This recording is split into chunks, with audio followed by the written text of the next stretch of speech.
hop the shoot, don't stop. Alright, there we are. You can hear me. You can see my screen.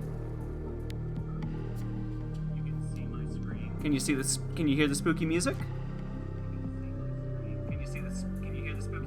Can you see it though?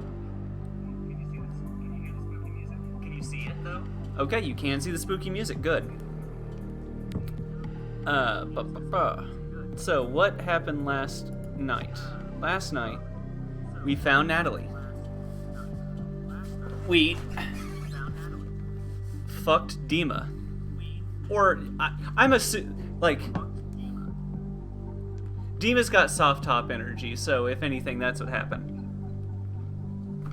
As someone who has not seen the not safe for work shit. We did that. We found out they made a cure for drugs. And they're going to sell it. And it pissed off Roman.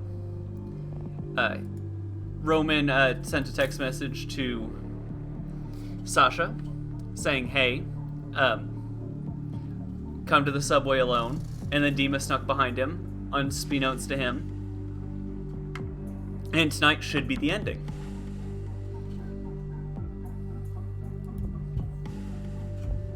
So let's do it to it. Sasha's heart sank into his stomach. The tone, so calm, it felt inappropriate, made his body so rigid. So he turned toward the sound of the voice. Dima's froze in place. And his... Dima's froze in place that... What? Yeah, just the apostrophe S threw me off. I was like, maybe that's appropriate, I don't know. As breath hitched in his throat. Move, you have to do something. Move! His body stayed frozen against the post. Sasha's wide, fearful eyes watched while a man dressed in all black stepped out from behind a large pillar on the platform. He was dragging a tied-up Mishka behind him, his fingers tight in Mishka's hair. Sasha. He's been asking for you, Sasha. Going on and on about you. I'm a bit sick of it, honestly. Ooh. Mishka, goddammit. There's no way Sasha is working for Roman. This must be a trap. Ah, fuck.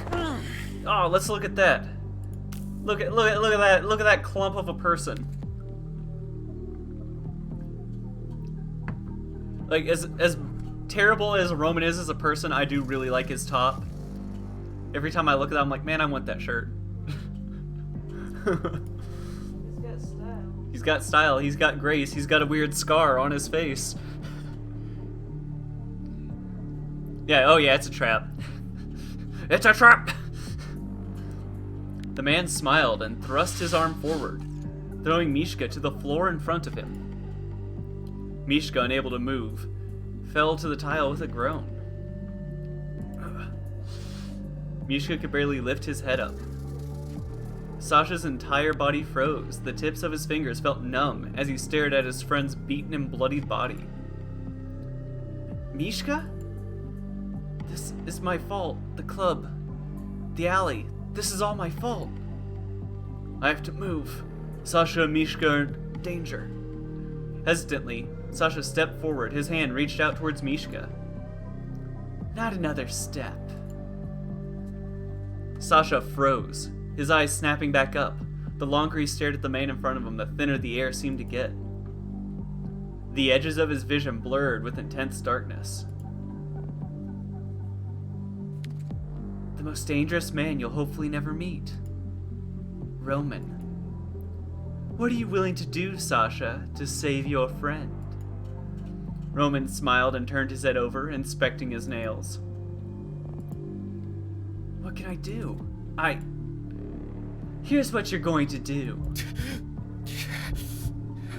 Sasha's body trembled, his hands unable to stop shaking. You're going to tell me where Strexa is shipping out the NS drug in exchange for Mishka. No. No. I let Mishka live all this time when I could have easily let him die. This is more than a bargain, Sasha. I know the drug is being shipped out for clinical trials. Tell me where, and I'll let Mishka leave with you. Ah. Sasha swallowed hard. Mishka looked sick, real sick. Sasha was stuck in place, his feet as heavy as lead. It became harder to breathe as panic gripped his chest. I'm not a patient man, Sasha. Roman's ruthless voice cut through the hesitant trance Sasha was in. Sasha took a step back and looked between Roman and Mishka, frantic. I don't...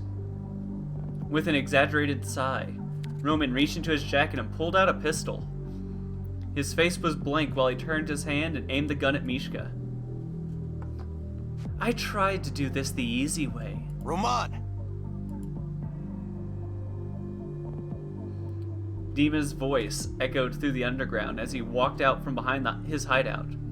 He shot an intense glare at Roman, as he approached the two men. I'm glad you finally decided to join us, Dima. Amusing as it was to think you were hiding. What? Dima, what are you doing here? Roman lifted his head a little higher and cocked the gun, the barrel still pointed down at Mishka. Sasha, this changes nothing. Answer me now. I'm not going to ask again. Sasha, you don't have to do this. You don't have to choose.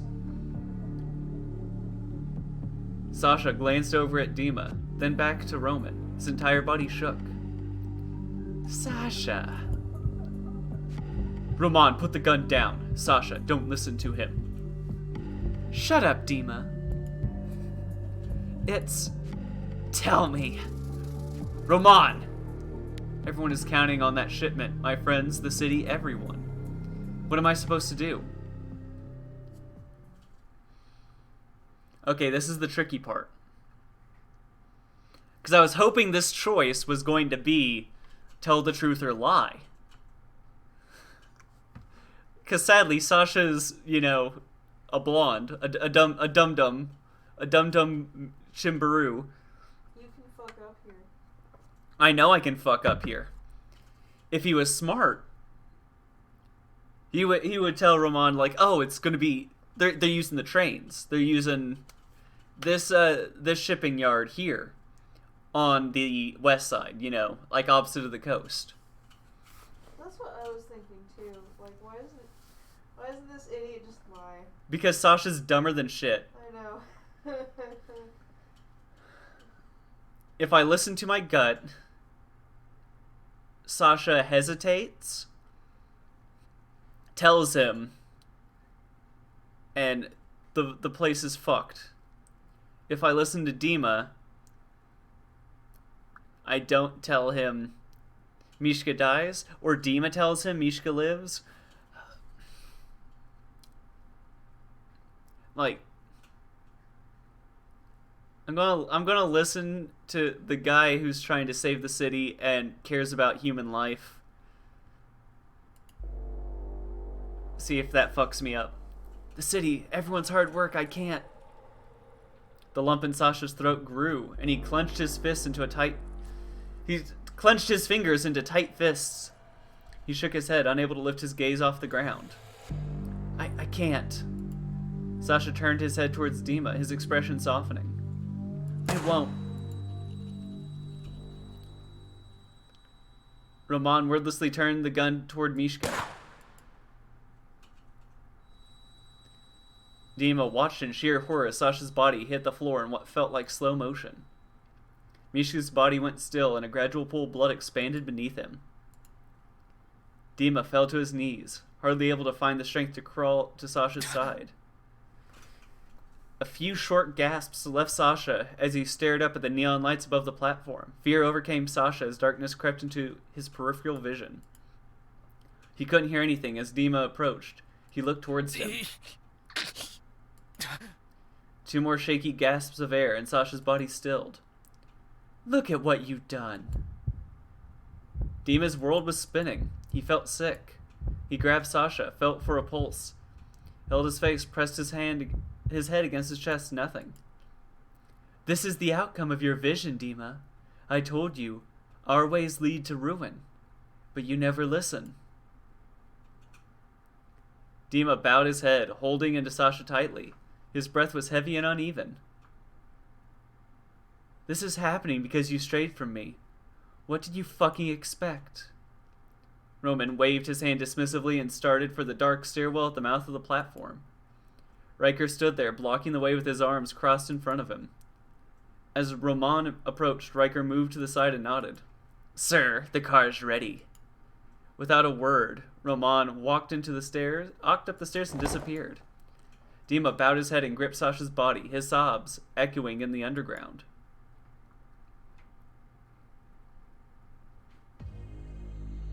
Well, I guess that's the end of the stream tonight. As fun as it was, guys, that was a shocking canonical ending. I can't believe that's the only way this story goes. I guess we'll call it quits here. Tomorrow I'll go back to Final Fantasy II. Nah, I'm kidding. Yeah, no, we're gonna go back. Absolute butthead.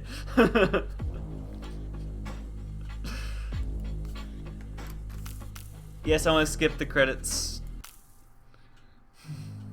Continue. Give me a happy ending, you joik. Roman, following his orders, blah blah blah. But you chose the dumb route. He's been asking for you, son. No. Roman! Alright. So now I'm... See, you tell me I chose the dumb route. Yeah, of the two dumb routes, you chose This the dumber one. tiny, dumb, blonde twink listening to their gut seems like the dumbest thing ever. Because I can tell you right now, Sasha's gut right now is like, give me an onion death burger.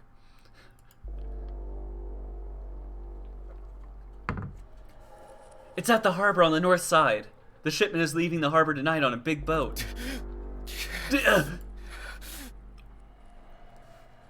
Well, come on. No, Kiwi, that's not a play chord. Sasha felt a weight lift off his chest. While he still felt terror seizing up in his spine, there was a tiny sliver of hope that Mishka was no longer in danger. Cautiously, he looked at Dima and back to Roman. Dima narrowed his gaze on Roman, burning rage in his chest. You got what you came for, now leave. Roman smiled and lowered the gun from behind Mishka's head and slid it back into his jacket. He lifted his other hand and pressed it to his ear. Ada, did you get that? The North Harbor. The grin on Roman's face grew into a sneer as he met Demas's gaze. Kill Pavel first, then burn it down. No. No. Sasha was still frozen in place, the hair on the back of his neck standing on end. He held his breath. Okay, well, maybe Dima was smart.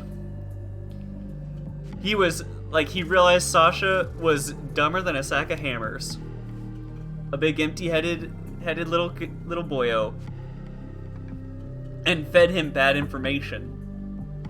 So he wouldn't even have the option to lie. He would think he's telling the truth, so it would sneak by Roman.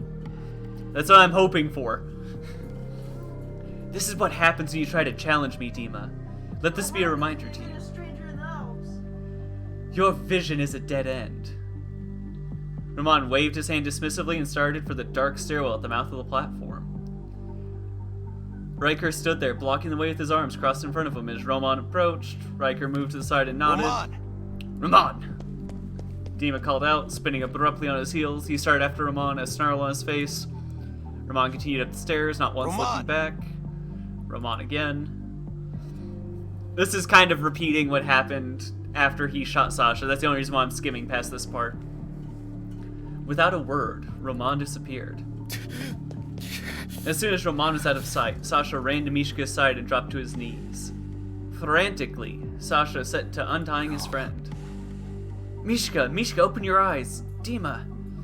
Mishka needs help. Sasha's urgent voice echoed into the space.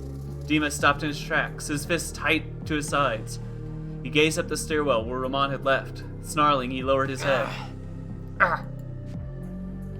Whipping back around, Dima hurried towards Sasha and Mishka. He dropped down beside them both. Mishka groaned, his lashes fluttering in an effort to keep himself awake. He sighed into the tile. Sasha loosened the last bind and desperately looked Mishka over. He cupped his face and stayed close. Dima, we have to get to the harbor. Pav's in danger. Dima gritted his teeth. How could he ever assume that Sasha was working against them? He felt sick for even thinking about it. He risked everything to come here, to save his friend. Love this game so much, just finished one ending last night. Yeah, I saw you followed me, like, as I was doing my pregame show, and I skimmed through your stuff a little bit. I backed this game on Kickstarter, was super excited about it. I'm glad other people are playing it. It also helps I know one of the voice actors. We can't go anywhere with Mishka like this. We have to get him to the hospital ward. We have to save Mishka. Sasha bit his bottom lip. But Pav and Vadim. I know. I'm calling Natalie now. While Dima urgently explained the situation over the phone, Sasha pulled Mishka's body close. You made it through another game I played. They're so good. Yeah! He killed Pav. What if I just... Sasha's words were choked by sobs. Dima pressed his hand to Sasha's back. You did the right thing. It's okay. There's still time. Sasha bowed his head forward, pressing his forehead against Mishka's. His free hand tightly held onto Mishka's shirt. I have you now. Please be okay. Hang on, Mishka, please.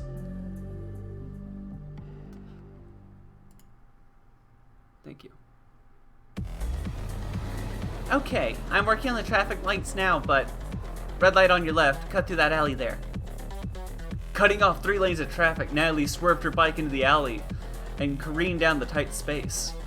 She shot up an incline and jumped over a fence with ease. I got it. Just work on the traffic lights, would you? I'm on it. You're 3 blocks out. I sent 2 drones not far behind you. Keep me near here, Natalie. Yeah. Hey. I'm serious. Natalie broke into a wide smile, her hair billowing behind her in the rush of the wind. Just then, a large black SUV swerved into the lane behind her and accelerated to catch up. Oh no, we got company. How'd they even find us? They always find a way to weasel in, don't they? The vehicle sped up enough to bump the back of Natalie's bike, the driver clearly reckless. Natalie, you gotta shake them. We have to get to the harbor. My pleasure. Her wrists jerked back, kicking the bike beneath her into full throttle. Turning sharply, her knee almost scraped the asphalt below. She barreled through another alleyway and cut across a 4-way intersection with no hesitation. The SUV behind her abruptly swerved and skidded into a hard stop at the mouth of the alley. Let's see them try to get through that. I'm closing in on the harbor. What are we looking at, Indigo? Shots have been fired. There are several downed gunmen. I see smoke billowing from a freighter. It's a mess down there. Please hurry. Papa Vadim communicators are out. Natalie squinted up through her helmet visor, noticing the plume of black smoke as it rose toward the night sky. The well-lit harbor made it easy to spot the burning ship. Shit, I see smoke. Alright, get those drones ready. I have no idea what we're riding into. Got it. Charging them now. You call for the medics? I've dispatched a helicopter. It should be there soon. But we have to secure the area. Leave it to me. Here we go. Here we go! Natalie kicked the bike up a notch and sped forward. Hold on, Pav. We're coming. Oh, fuck. We got like a big boy movie. We got graphics and shit. And, oh. And a real bummer. Vadim! Vadim, please wake up, please! Pavel cradled Vadim's body in his arms as best he could, struggling to keep him up. He pressed his head close, listening to the faint and labored sound of Vadim's breathing. Vadim's body was otherwise unmoving, lifelessly nestled in Pavel's lap. Don't you dare! Stay awake, Vadim, stay awake! He brought his hand to gently cup Vadim's cheek, his thumb rubbing over the man's lower lip. Pavel turned his head, scowling as he spotted their attacker. Ada slowly made his way down the dock, wielding both knives. A massive fire engulfed the nearby cargo ship as it groaned and creaked.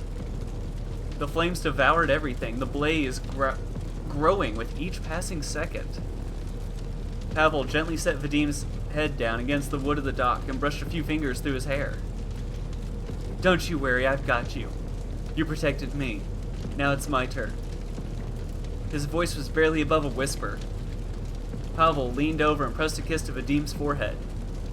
Withdrawing, he stood and turned to face Ada. Pavel wiped his sooty cheek in the back of his hand and inhaled slowly. He reached for the purple pistol in his concealed holster and aimed it at the approaching figure. Ada deflected his blade blocking the bullet and tossing it aside with ease, sparks flying. And still he advanced. Again deflected. This time the bullet grazed Ada's shoulder and tore the fabric. He hardly flinched and kept pushing forward, his knives glinting under the street lamps overhead. Pavel gasped, his brows raised. Despite the pounding of his heart, he stood unyielding and unmoving, the pistol still aimed at Ada. When he tried to shoot again, What the hell? jammed. Ada broke into a sprint and charged Pavel at full speed.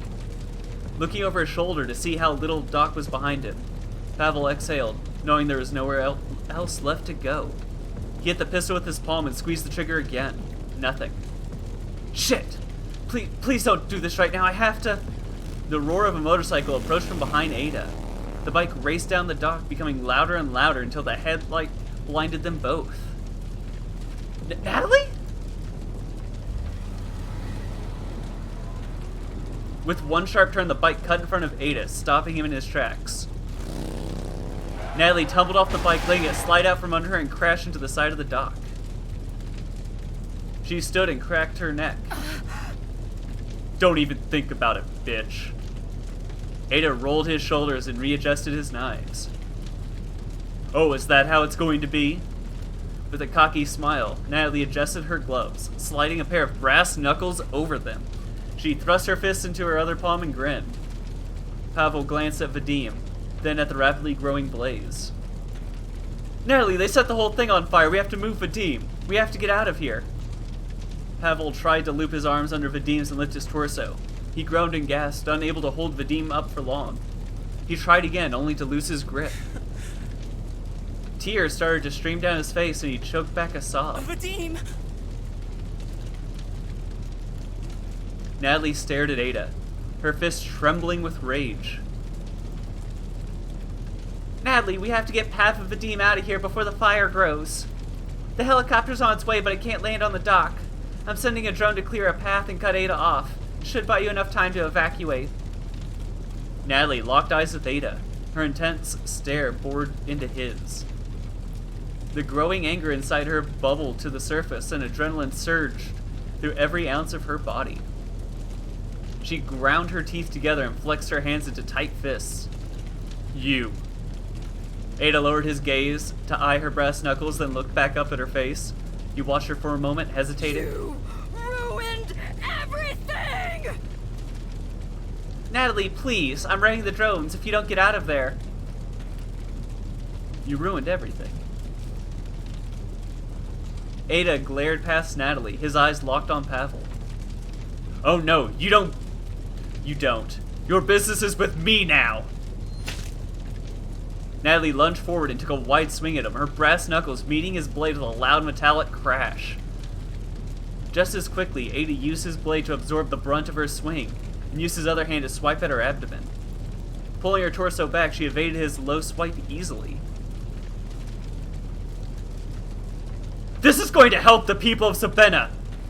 How can you destroy that hope? They circled each other, only for a few seconds before Ada struck. He turned abruptly and hooked his leg behind her knee, sending her off balance. Natalie twisted at the hip and wound back, her fist striking him in the jaw with a crunch! At the same time, Ada buried his knife deep into the top of her thigh, cutting through fabric and muscle. Pavel cried on top of Vadim's chest, gripping the man's shirt. He pulled with all his might and tried to drag Vadim down the dock as best as he could. He glanced back over his shoulder at the massive flames, threatening to engulf everything in their path. "Natalie, help me!" Ada stumbled back and grimaced. He wiped the corner of his mouth with the back of his hand, smearing the blood that ran down his chin. His gaze shifted towards Pavel yet again, and he flipped his blades, readying an attack. Ada sprinted towards Pavel, but Natalie lunged in front of him and threw her arm forward, lashing out wildly. "I said your fight is with me!" Ada rushed forward again, meeting Natalie halfway as their weapons collided together. Natalie screamed, anger exploding out of her. Again. Ada sliced into Natalie's forearm with a wicked swipe.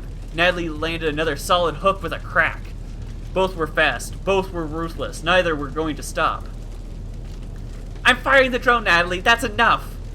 Indigo quickly worked on her keyboard, precisely inputting the target info and codes needed to send out the drone's pursuit system. "Get away from there, the strike is inbound!" Blazing across the sky at a rapid pace, the missile headed straight for Natalie and Ada. Natalie turned her head just enough to see the incoming strike.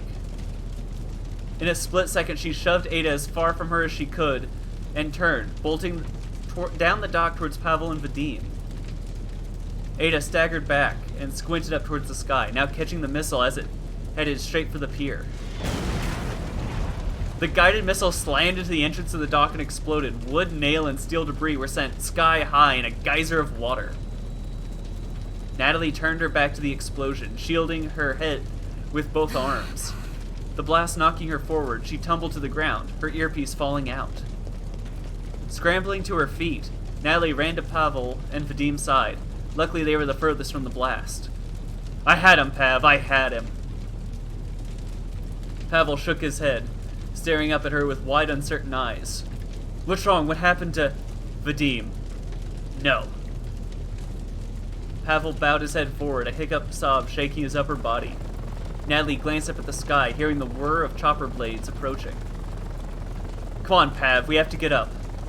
Help me get him on my back. The helicopter's coming. I'm here now. I'm here." Pavel sobbed and rubbed both of his eyes, in spite of the dirt and soot covering his hands. "I needed you, and you..." Natalie's heart sank in her chest. "Pav, The searchlights from the helicopter beamed down on them as the wind from the blades increased. Everything became so loud it was hard to think. The helicopter hovered over what remained of the dock, the water around them rippling with the force of the blades overhead. "Okay, Bob, we have to lift him. Ready? On my count." "If we lift him, we might do more damage." "Bob, we don't have much of a choice. An ambulance can't get anywhere near this fire." Pavel looked down at Vadim, nodded, and got ready to move. Natalie turned her head over her shoulder. Her hair whipped furiously about. She squinted through the bright searchlights at the side of Dima. Leaning out of the helicopter, as he waved, he tossed a rope ladder down. "Natalie, we're here!" Two medics hurried, carrying a rescue stretcher in a large black bag. They quickly set to work securing Vadim to the stretcher and the stretcher to the chopper. "Pav, get to the helicopter. Vadim will be okay. We've got him now. Let's go. The ship's unstable." Good. Pavel sat quietly, his head bowed forward in his hands. He couldn't even bear to look back at the ship. Once everyone was on board, Dima gave the all clear, and the aircraft took flight.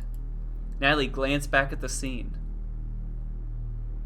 Fire engulfed the docks, and the shipment was gradually swallowed into the black waters. Smoke and ash obscured her view as she searched for Ada's body. "There's no way he's dead." "Indigo!" Natalie reached up to her earpiece, but it wasn't there. Her heart sank again.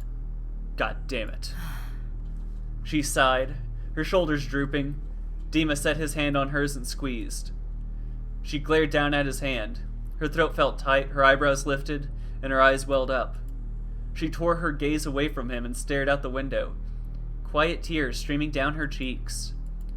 She rested her other hand on top of Dima's, squeezing his hand tight. Everything was gone.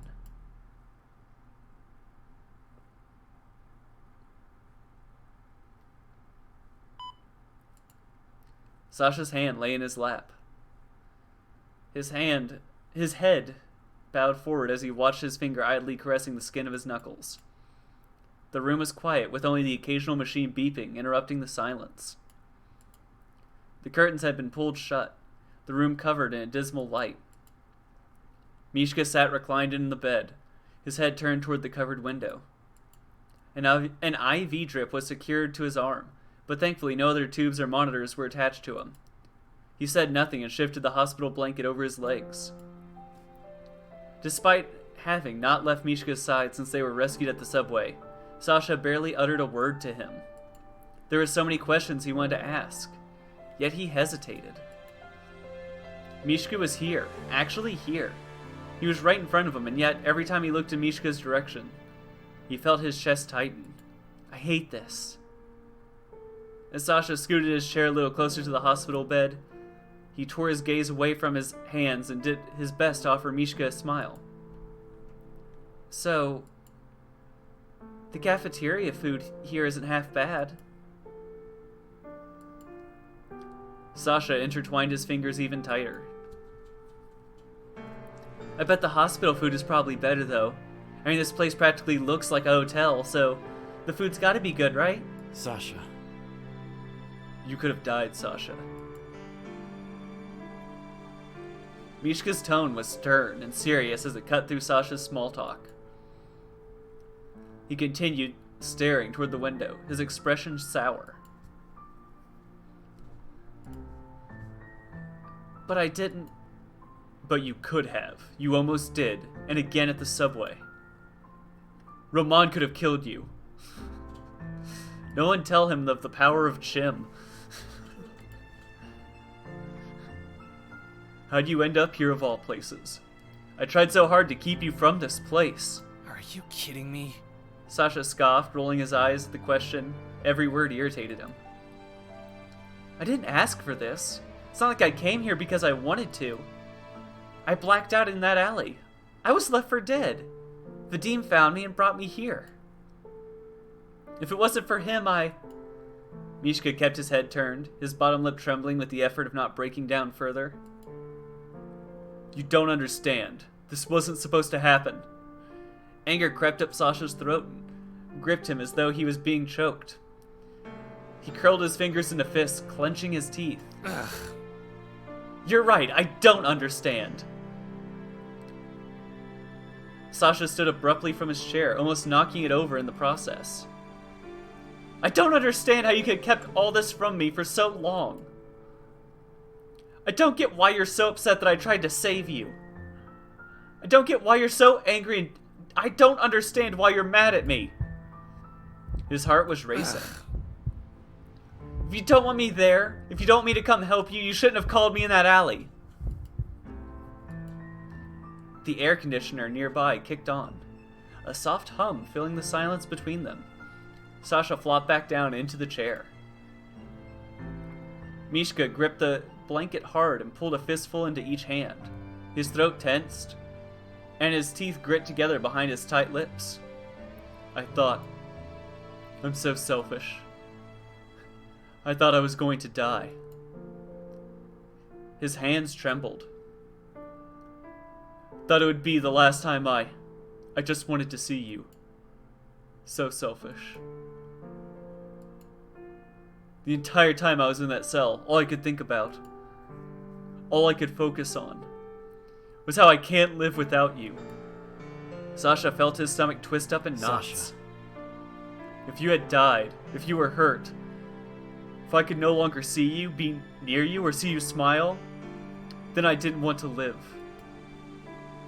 That's what I felt lying there in that cell. A warm wave of tears blurred Mishka's vision. And that terrified me the most. Calling you into that alley was selfish of me. Wanting you to be beside me and only me is selfish of me. I've been nothing but selfish. I joined Strexa so I could stay in Sabena, so I wouldn't get deported. I wanted to stay close to you. But I didn't want you involved in any of this. But here we are, and everything is fucked. Mishka. Mishka, you're beating yourself up. That's not fair. You're right, it's not fair. Sasha averted his gaze, his shoulder tense and his fingernails digging into his palms. It's not fair that I feel like I can't breathe when you're gone. It's not fair that I don't care if I'm the one who dies, as long as it's not you. I'm so terrified of losing you. You're not losing me. But I am. Every time I try to keep you close, I lose a little more of you.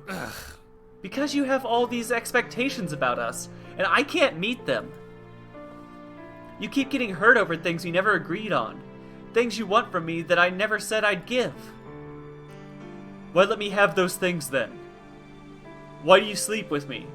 Why do you lay your head on my shoulder? Why do you let me get so close if you know how I feel and you know you don't want to be with me? Sasha ran an agitated hand through his hair. I like sleeping with you and being around you is comfortable. It's safe and familiar. It might come as a surprise, but I like being around you. Things were fine the way they were. What happened to us? How did things get so fucked up? Thought that whatever this is between us was fine if I had you. I didn't need anything else. Because as long as I had you, my world felt safe. You were never going to change. Things would always be the way they were. At least, that's what I thought. I would have stayed beside you that way. Unchanging as well. Huh? As long as you had me. So you just decided on your own that I'm no longer in your life? You sit there saying how shit's not fair, and then make all the decisions about us on our own? On your own? If you don't get it, I'm trying to give you an out. Sasha felt a warm, painful wave of tears brim in his eyes. Seriously? You're being selfish. You're only thinking of yourself. It's not my fault that you're insecure. It's not my fault you keep pushing me away. Sasha! Sasha, that's not what I... You're overbearing sometimes, and you're overprotective. You're possessive and jealous and insecure, and none of that is my fault. You don't get to punish me for your behaviors by driving me out. Mishka was taken aback, his heart sinking. He stared at Sasha in bewilderment. Sasha's lips parted to speak, but his mind went blank, breathing heavy and labored after his outburst. You're right, I am insecure. You've always known how badly I need you. And that's my fault too? Sasha. No, I'm not blaming you for any of it, still. Can't you see how exhausting it is to be this way? You're always on my mind.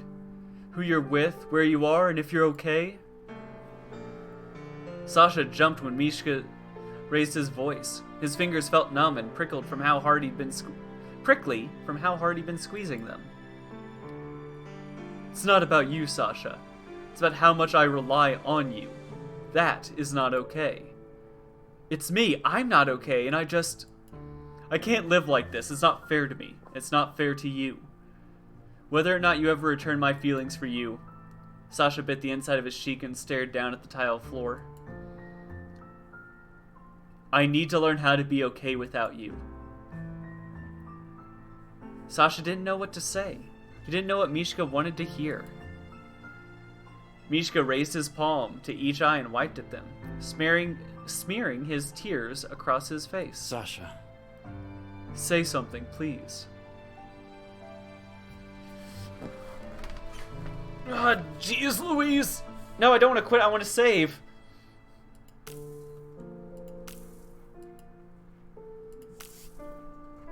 Just in case, get shot and put into a puddle at this point.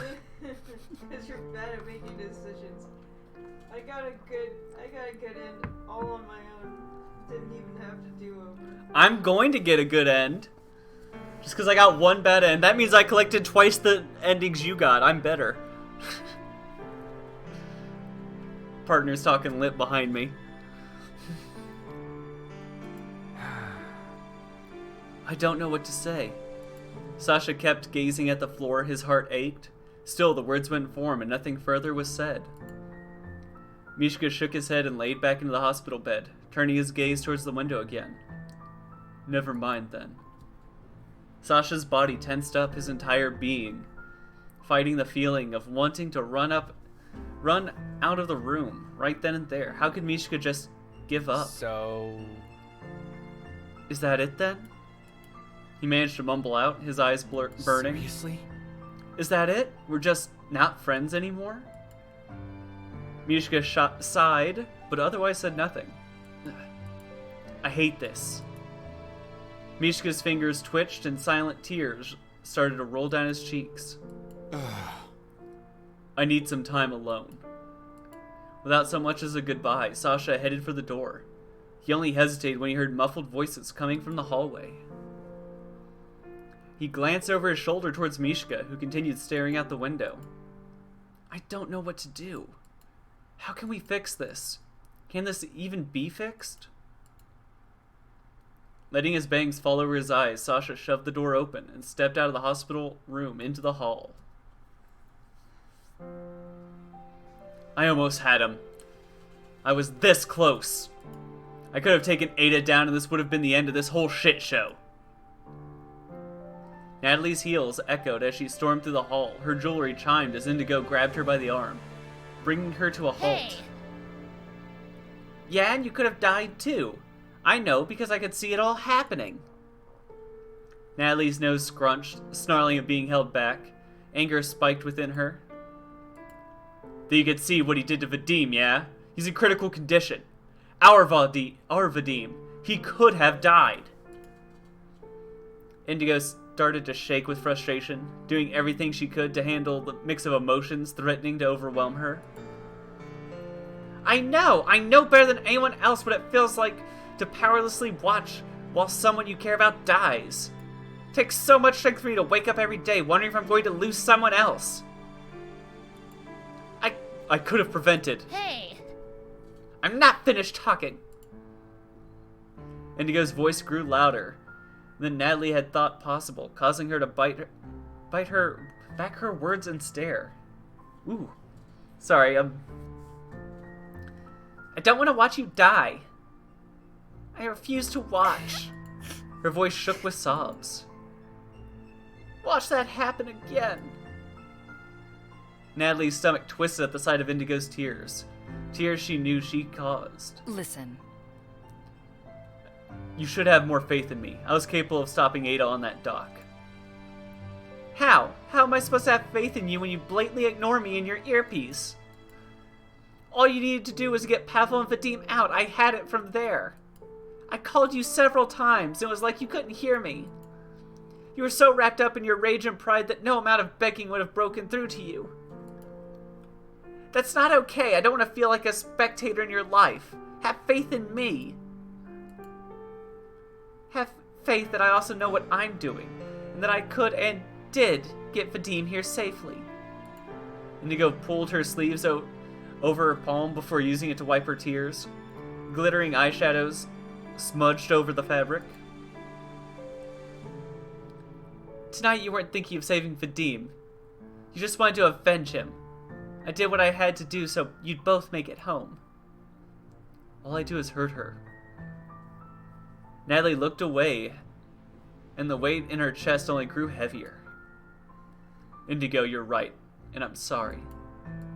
I lost myself back there. I shouldn't have come back. Mishka's safe, so my job's done. Natalie! I'm no longer needed here. Stop it! Just stop! Please, I need you here! Indigo pulled her glasses off to better wipe at her tears. Whether you're wallowing in your self-pity at home or here at Strexa, I'll always worry about you. Don't you get it? No matter where you go, where you try to run, I'll always worry about you. Please stay, just a little longer. How do you do that, Indigo?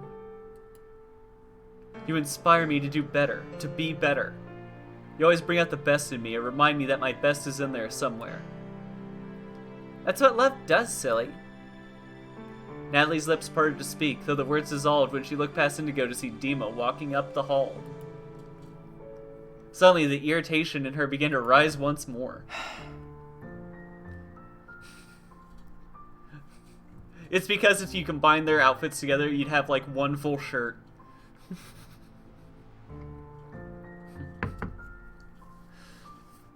Vadim's stable now, but he's still out. I came to check on Mishka in the meantime. Indigo turned to Dima when he spoke. Her eyes widened as relief washed over her. What do we do now, Dima? Dima lowered his gaze and set a hand on his hip. He shook his head with a long, drawn-out sigh. I don't know. For now, we should rest and regroup.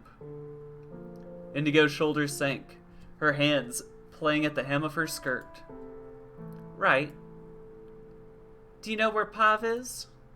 He's with Vadim. Not even the doctor could keep him out. Indigo nodded with a sniffle. I'm going to check on him then. Without another word, Indigo walked past Dima and down the hall towards Vadim's room. Natalie's brow furrowed as she watched Indigo walk away.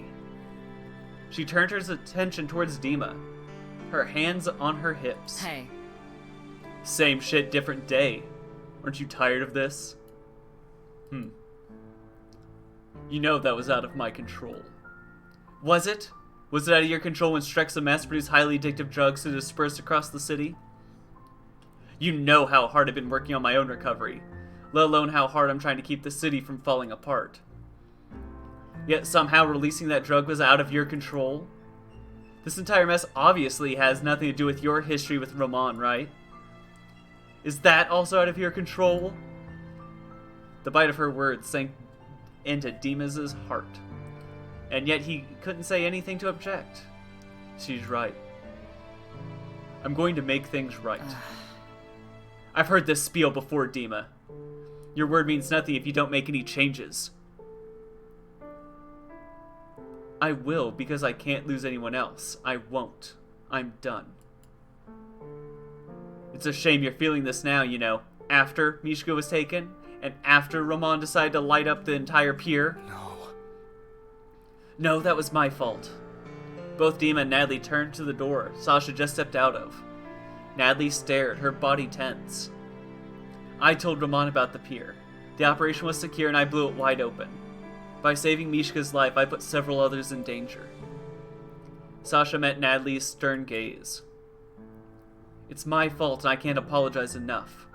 Still, I don't regret saving Mishka's life. Natalie's hand clenched into a fist, yet she felt no anger toward him. He's got more guts than I thought, saying that to me. Sasha. Never should have gotten that far. Won't ever happen again. None of this will. Natalie turned back to Dima, and she searched his expression. What are you planning, Dima? The resolve in Dima's eyes was unwavering. I'm thinking of disbanding Strexa. What? Everything? All of Strexa? I'm not sure yet, but it seems like the only way. No. What about the bus lines in the tower? The perfected NS? You have the ability to make things better, Dima. What are you planning to do? Throw that all away? Run from it? And Roman? What will keep him from taking control of the city? I don't know. But I'm not running away. I will stay until we address every possible scenario. It's going to take time. Whatever you decide to do, I hope to God you've thought it through. You know there's help if you need it. Ugh. Natalie's lips pulled into a thin line as she closed her eyes. She shook her head before silently walking away. She finally hit her limit. Is Pav okay? Dima sighed, shaking his head. Ecto attacked the supply. All of Pav's new drug went with it, and Vadim was caught in the crossfire. He's stable now, but Pav won't even look at me, let alone allow me within 4 meters of Vadim. Because of me. You did what you felt you had to. But it still happened because of me. Sasha. Mishka's door opened and he stepped into the hall, his arm bleeding where his IV had been ripped out. You're all so fucking loud out here. I'm going to my apartment. Mishka. Mishka, you can't leave yet. I want to go to my room. I don't want to sit in the hospital bed listening to everyone bitch about who fucked up the hardest. Dima looked him over with worry. At least let me send a nurse to help. I don't need your help. Sasha stepped back and looked between the two, uneasy. Mishka, what if he hurt you? Hurt yourself? I know you want to go to your room, but Dima's just looking out for you. Mishka turned his head and stared at Sasha for a moment. He glanced towards Dima, then back at Sasha. Didn't know you two were so close. Mishka, this is about you. What if you break your stitches? I'm sorry, I just want some space for a bit. Demas's gaze dropped to the floor. All right. Please at least let me know if you need anything. Whatever. Without another word, Mishka turned to walk the other way, making for the elevator. Sasha felt his stomach twist into knots watching him go. Sasha turned his head to Dima to see if he would do anything, his look almost pleading. I never wanted to hurt him. I cared about his safety above all else. I promised it. He trusted me and I promised everyone I wouldn't blame them if they ever forgive me. If they never forgive me for it. I'm getting a little emotionally tied up, get distracted even more than normal. Demas's eyes began to tear up. Before Dima allowed a single tear to fall over, he turned away and headed towards the stairwell.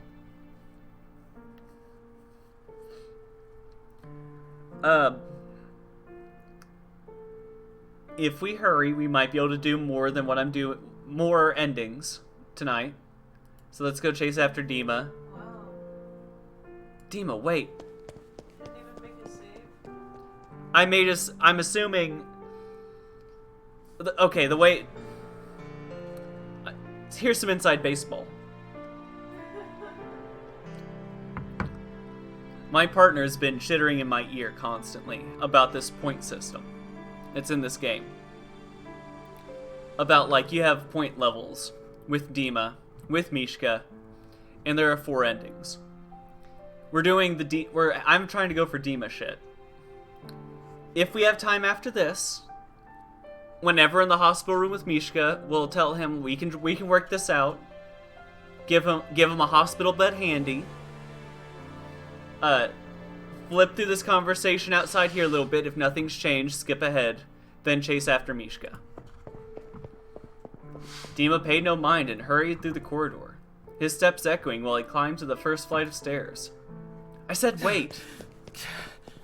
In a split-second decision, Sasha followed in pursuit, huffing while he climbed the first flight. Dima! Sasha reached out and grabbed the back of Demas's coat as soon as he was close enough. I know you can hear me! Dima tried his best to shrug Sasha off his coat. His face turned away. Sasha, please, just... stop trying to run away for just 1 second. Sasha moved to stand in front of Dima, arm outstretched to block him from going further up the stairs. Dima's hair fell forward over his eyes while Sasha blocked the way. He then picked up the 5'4" twink and moved him to the side and then kept walking. I'm not. I'm just... You are. You're running away right now. What are you even running from? Dima grew quiet, turning his gaze towards Sasha. His shoulder dropped. I failed, Mishka. I can't do anything to help him now. Mishka wants space, and that's all you could do right now. Don't beat yourself up for that. You weren't listening. All I do is make things worse for everyone. I failed as a leader. Dima tried to sidestep in order to get around Sasha inside when he was met with resistance. Sasha wouldn't budge another step. Everyone, because if there's one thing I've noticed since coming here, is that everyone here admires you. Yeah, things at Strexa aren't perfect, but it doesn't have to be. Everyone's still here because of you. Why? I'm the reason they're all upset. I put them all in danger. You're taking responsibility for way too much. A look of shock spread across Demas's features. He stared down at Sasha, then irritation cleared his face. You're the most stubborn person. You can't control everyone, Dima. I am the head of this company. I am the one who all of this falls on. Everything is my fault. His face flushed at a dark shade of red, heart pounding. Well, some of it may be, but that doesn't mean you can control Roman and the things he chooses to do. Or me, for that matter. I'm the one who told him about the docks. But I could have prevented it. You're not the only one here who failed him. Sasha felt the cut of his own words. He felt his stomach sink. We both put him in harm's way, and still, it's not my fault that Mishka was taken. Not your fault that Roman kidnapped him, or kicked him. You probably kicked him too. I bet he kicked him while he was in that cell. Did I kick her, sir? Shit doesn't always pan out. We fuck up. It really fucking sucks, but Dima, it's not fair to blame yourself for everything. Dima stared in awe, then averted his gaze. He couldn't help but smile. How is it possible that he managed to find his way through my cracks? Even so, I think I want to be alone right now. Are you sure? Absolutely positively sure you aren't just running again? Dima took a deep breath, one hand lifting to pinch the bridge of his nose. Every second spent with Sasha felt like his walls were crumbling down. I don't know. I don't want to face the others right now. I'm not ready yet. Can't let them see me like this. Then guess you're stuck with me until you're ready. Despite the blush that was on Demas's face after such a statement, he cleared his throat and looked over the top of Sasha's head. Very easily, mind you, because he was a head taller than Sasha. The floor number at the stairwell landing said they had quite a few more flights to go. Even after all that happened, you want to be around me? Turned back to Sasha with an incredulous look. Sasha felt the tension finally starting to ease out of him. Why else do you think I followed you? Sasha lunged forward and grabbed Demas's hand. He threaded their fingers together and turned to the top of the stairs. Sasha had thought holding Demas's hand would feel so foreign to him, but something about this moment felt natural. Come on. Wait, where's your apartment again?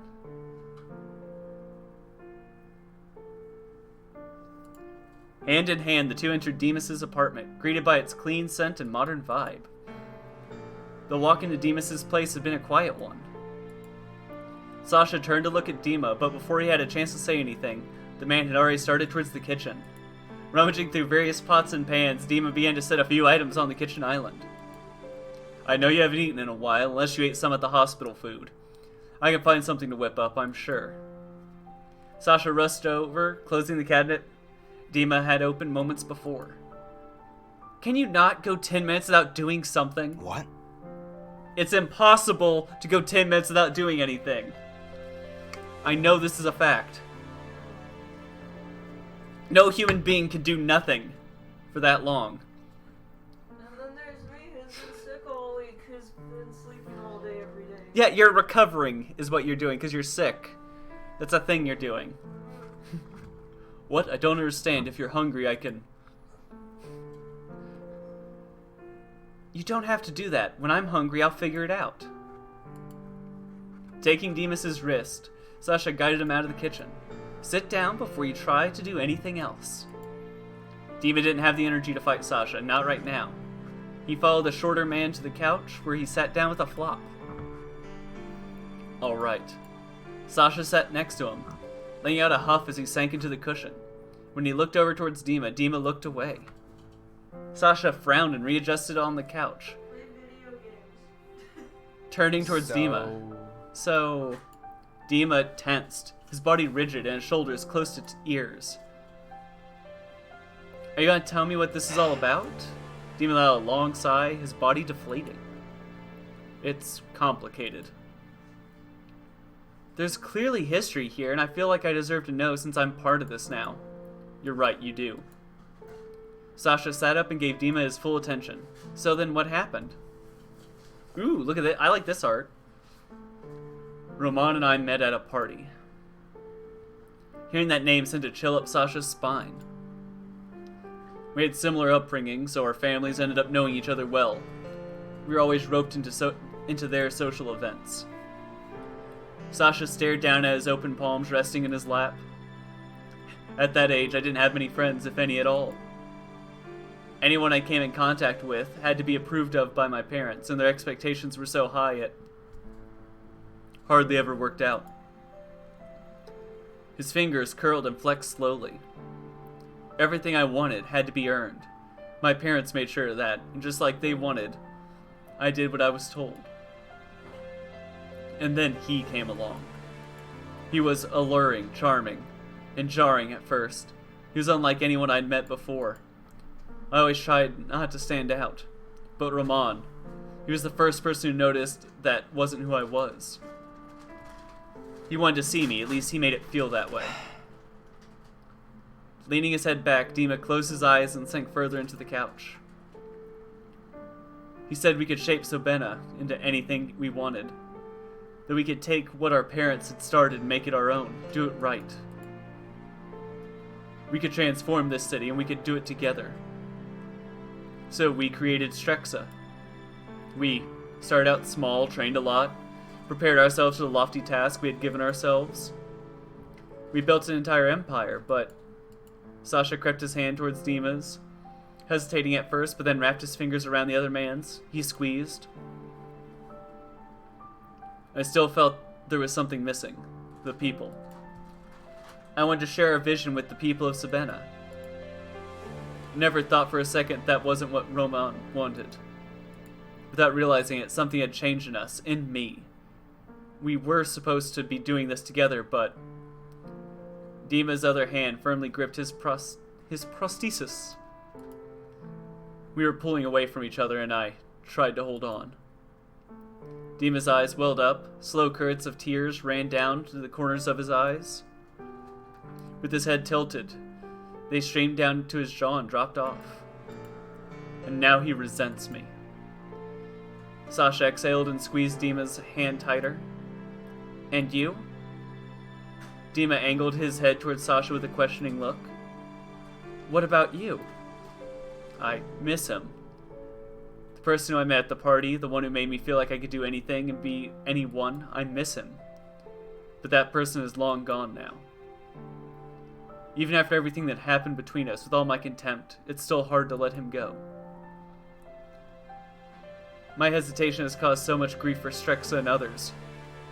Things weren't supposed to be this way. Okay, this is complicated. I'm leaving now. I'm not really great at these kind of things or anything, but I know it's hard to just let someone go. Sasha averted his gaze, looking over the curtains draped the large windows. Especially if you kind of spent most of your life with that person. Sasha's shoulders sank and his expression softened. You want to hold on, thinking things will smooth out all on their own or go back the way they were. But at what point do you stop and ask yourself, is it worth it? All that frustration and heartache, and you think, what happens to you when he's not there anymore? Dima stared at Sasha and let his thumb rub over Sasha's knuckles. What happens to you when he's not there anymore? You say you're not good at these things, but you're a lot smarter than you let on. What does that mean? Dima chuckled, turned his teary gaze towards the ceiling. The small smile on his face stayed while he looked at the lights above him. Sasha smiled, seeing Dima start to finally ease up. Things can't continue this way, can they? You and Rahman? The one that almost killed Mishka? No, I don't think so. We've changed so much. I've lost a lot already. How do I know I won't lose more? I guess, even if you think you've lost a lot, look at what you've gained, too. You still have people who like you and want to stay beside you. And, well, you have me, too, if you want. I can't stand being beside you, but I'll still be here. Sasha could not hide the blush on his cheeks, embarrassed at the realization of having said such a cheesy line. Now that Dima was staring at him, the thought of what he just said made him flush even more. Sasha instinctively looked away. Dima watched Sasha, noticing the color of his cheeks deepen. His own face grew warmer in response. I have you, huh? How did that happen? Sasha waved his hand in Dima's face, though he still couldn't hide his smile or his blush. Yeah, well, lucky you. How is it that you're able to be so free? What do you mean?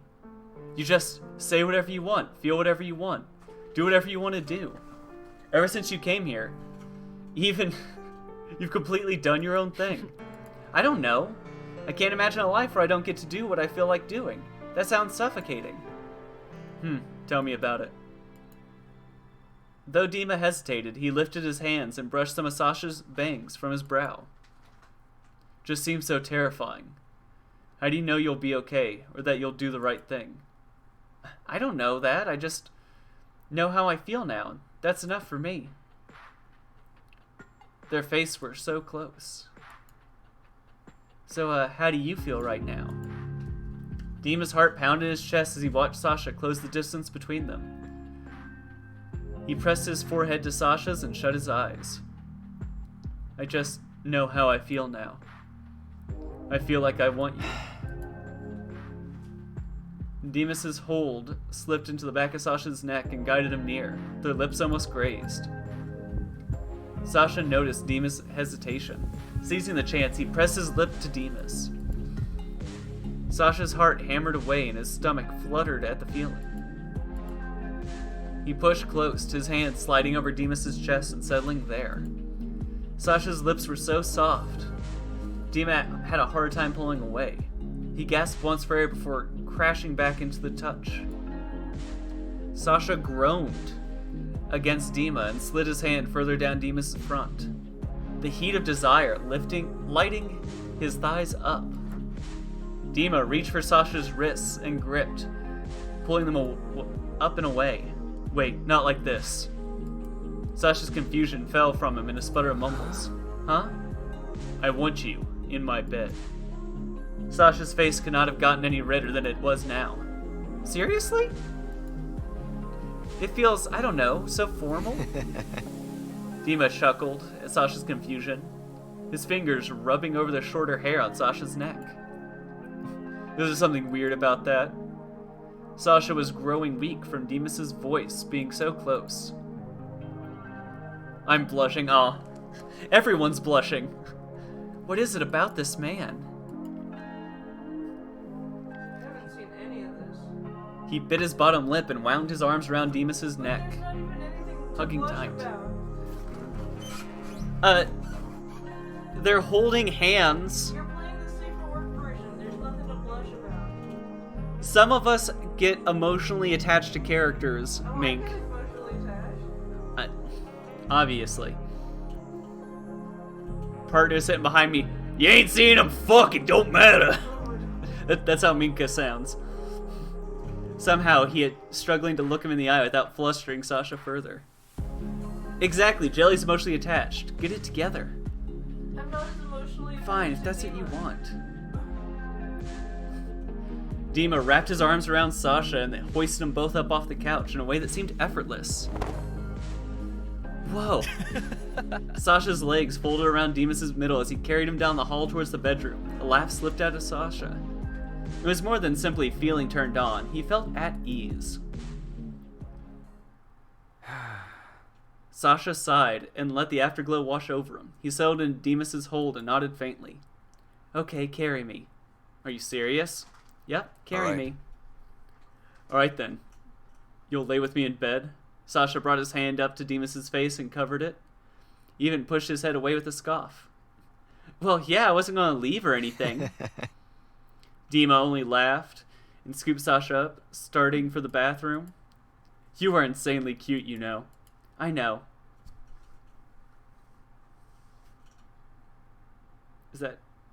Are we at the end? Is this... No. What the fuck is this? Remember how I said I ran into like 8 endings? In the middle of an empty music room, a child sat on a piano bench that he was too small for.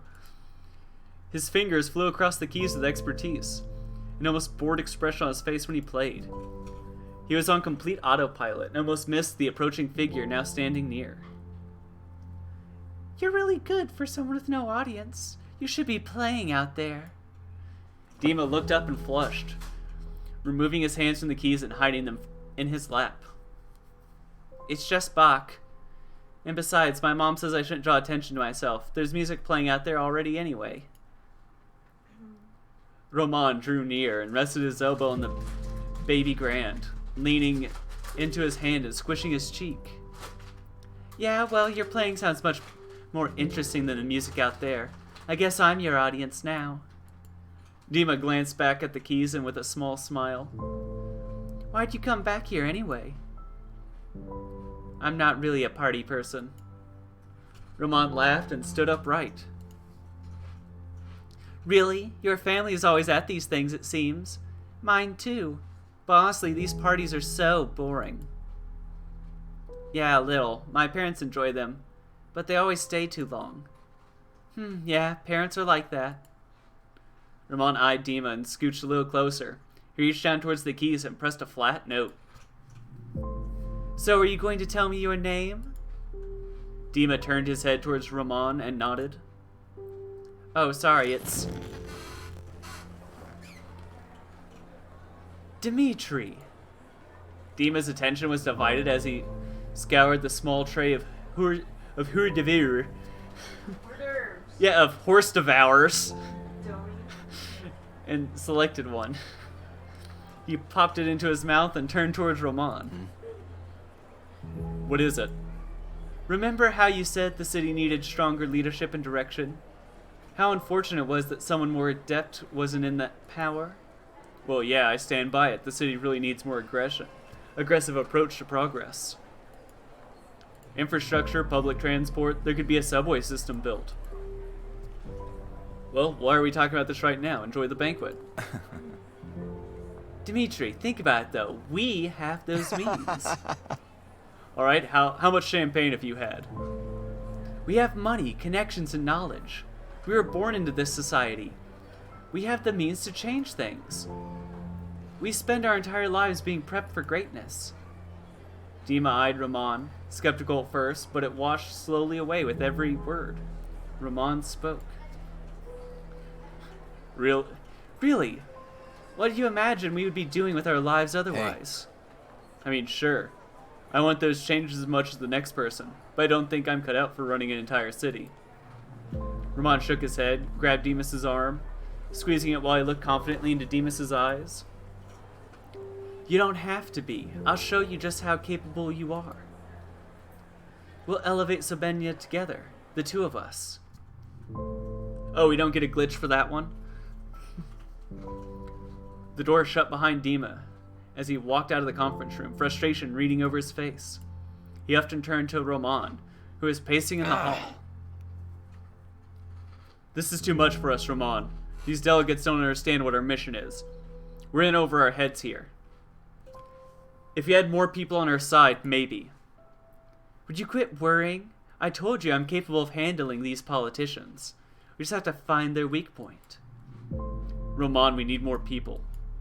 It's not a bad idea to get a few extra hands to help us. We may be capable of building this company, but we don't have to do everything ourselves.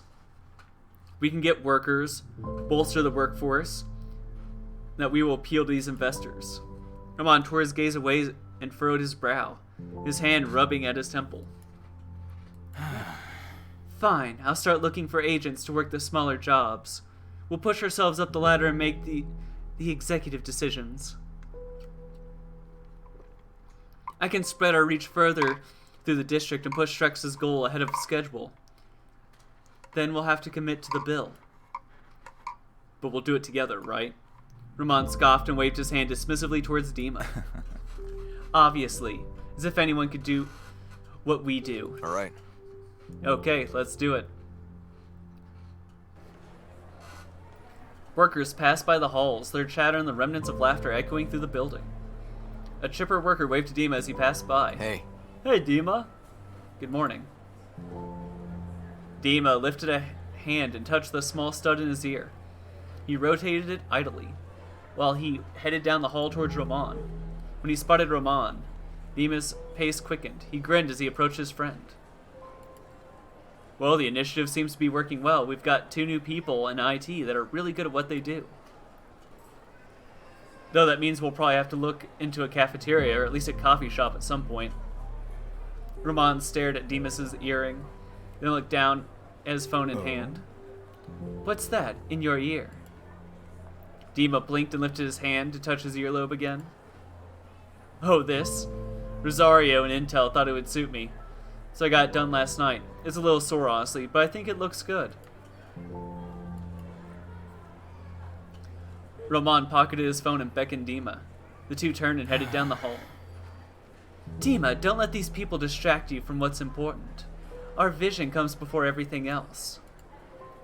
Dima lifted his hand, let his hand fall to his side. Yeah, I know. You've gotten this far on that. I won't forget it now. Good. It looks stupid. Take it out.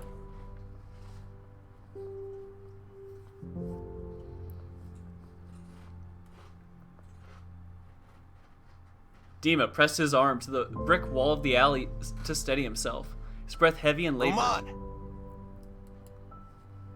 He yelled at his friend's back, his teeth gritted tight behind the mask he wore over his nose. Dima lunged forward and grabbed Ramon, pinning him against the wall. Ramon grimaced when his back hit the concrete. How could you leave one of our own behind? He risked his life for you. Ramon's hand curled into fists, his brow tense and his eyes sharp. That's his job. He knew what he was getting into. There was time. He was still a person. How could you leave him there? There was still time. Yeah, we already know Ramon's a dick. I'm pretty sure we've already seen this scene before as well. But it's to give you that extra emotional impact. Since when did you care about them? Since when did you care about them? They're only here to make sure we survive so we keep this city afloat. They're people, not pawns. Ramon's eyes grew wide and he roared back. The plan always comes first, Dimitri. We're changing Sabena for the better. Compared to that, they are expendable. No one is. Should I be worried that you'll leave me to die? As long as it's for the plan, right? Dimitri, your attention has been divided. What? Don't want to hear that you're fucked up? Dimitri, I said enough. You've been messing around with these people too much. They're distracting you. I'm the one who's gotten you this far. I'm not going to throw away everything you've worked for because you suddenly lack a backbone. You're unfocused and your attention has been divided. Don't forget what we're doing here, Dimitri. Ramon twisted Demas's wrist, loosening the hold Dima had on him. He shoved the taller man away and hissed, spinning on his heel. Without another word, Ramon stormed off. He disappeared into the darkness of the alleyway, engulfed by the city's shadows. Dima's hands curled tightly into fists and he struck the wall with a burst of anger. He yelled after his friend, anger surging through him.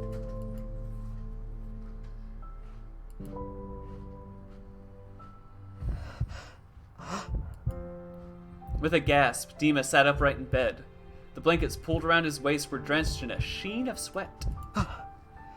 Dima panted, his hands moving to cover his face while his heart hammered away in his chest.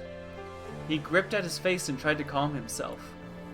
Dima took a few moments to breathe and let the cloud of confusion clear from his mind. What the hell was that? He turned his head towards the other side of the bed, eyeing Sasha. Sasha. That's right, he stayed over. Dima rolled his neck and moved the blankets off his leg. He leaned back into the bed and stared at the ceiling, heart still beating hard. Laying next to Sasha provided some bit of comfort. But as he stared up at the ceiling, it was clear that the night terror's effects lingered. What am I going to do? Dima closed his eyes and rested his wrist on his forehead. With a deep sigh, he opened his eye. Roman, I have to let you go. For me, for Sabena, for everyone involved. I have to end this.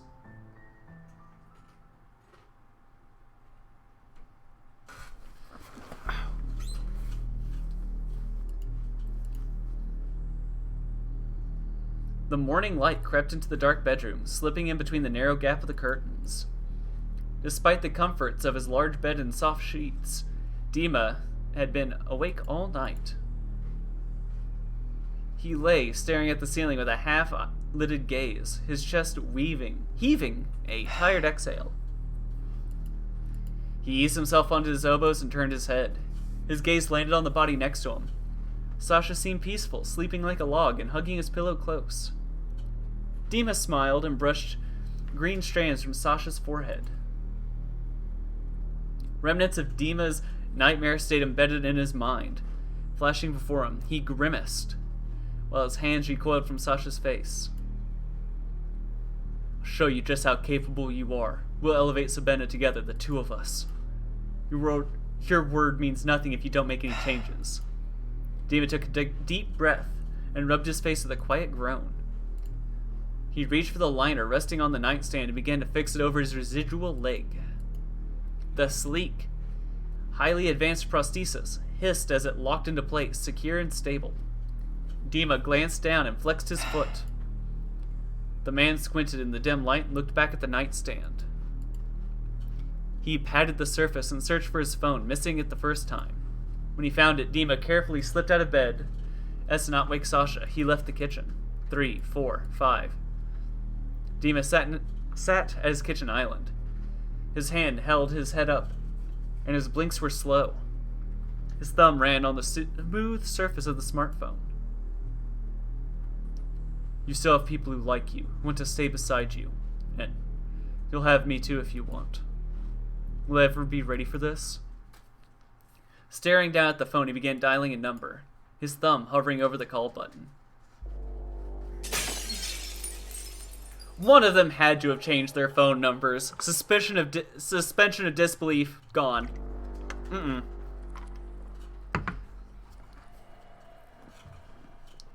Like, I'm telling you right now, Dima changed his phone number, and Roman on multiple occasions has like used 7 proxies to call it. They do not know each other's number. A vase shattered when it hit the wall, the impact scattering ceramic and flower petals all over the floor. Yeah. Everyone in the meeting lounge tense as if holding their breath. I told you to kill him, Ada! His bodyguard was down. I can't possibly understand how you couldn't finish the job. He's all of 20 kilos. Ramon's tone was stern and ruthless. His gaze fixed on Ada, despite the others in the room. He swatted at the air. Ada only bowed his head in response, his fists squeezing tight into his palms. Ada. Still, all the NS was destroyed. You confirmed that at least, yes? Ada nodded and kept his head bowed. Correct. What didn't burn at the bottom of the lake. That's more important then. Pavel's fast, though. There's nothing keeping him from going right back into production. Especially with Ilya backing them. Don't say his name. Sorry, please forgive me. We have time for Ada to correct this oversight, and Pavel's security will be tighter than ever now.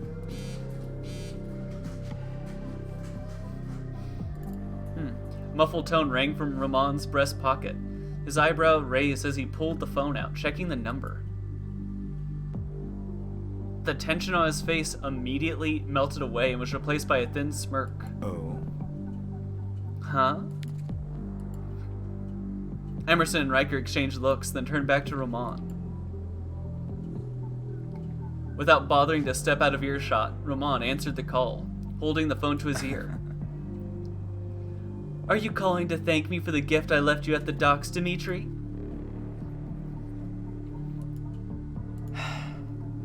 I'm done. I fold. What are you talking about? I said I'm done. I'm disbanding Strexa. You're being dramatic. Roman laughed, glancing down and pushing the shattered vase away with his shoe. I never wanted to fight you. I don't want to do this anymore. This isn't helping Sabena. I'm done playing this game of ours. Roman froze where he stood, his pupils constricting. Ada took a step forward. Sir, is everything alright? Emerson firmly tugged on Riker's coat before shaking his head. It was never supposed to be like this. We were supposed to help Sabena together.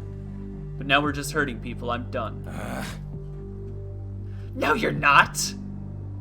Ada froze and stared at Roman, his fingers uncoiling from their tight fists. You're pathetic. This is pathetic. You don't get to do this to me. Not again. Roman. You think you're doing me a favor? I don't need you to hand the city over to me. I don't need your fucking help. Goodbye, Roman. No. Don't you dare, Dimitri!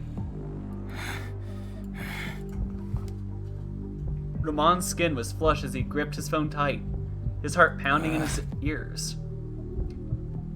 He just wants to throw in the towel and disband Strexa. Thinks he's going to walk away unscathed? Isn't that good for us? There was a hint of shakiness behind Riker's tone, and his palms were sweaty. Ecto has complete control over Sabena without Strexa in the way, right? It means nothing.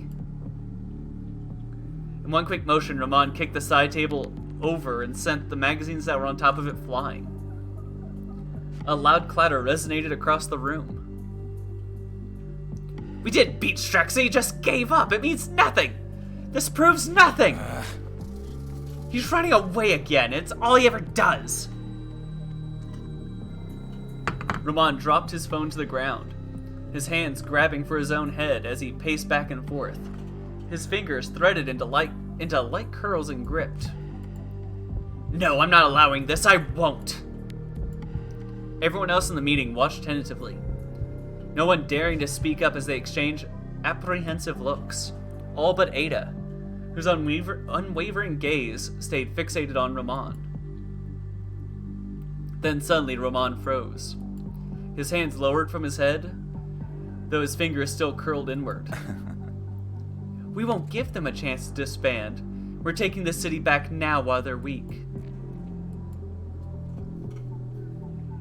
Dima will watch Strexa burn by my hand. I'll sooner tear the city down than watch him walk away. Sir, if I may, why not take this as an opportunity on retrieving Pavel's work?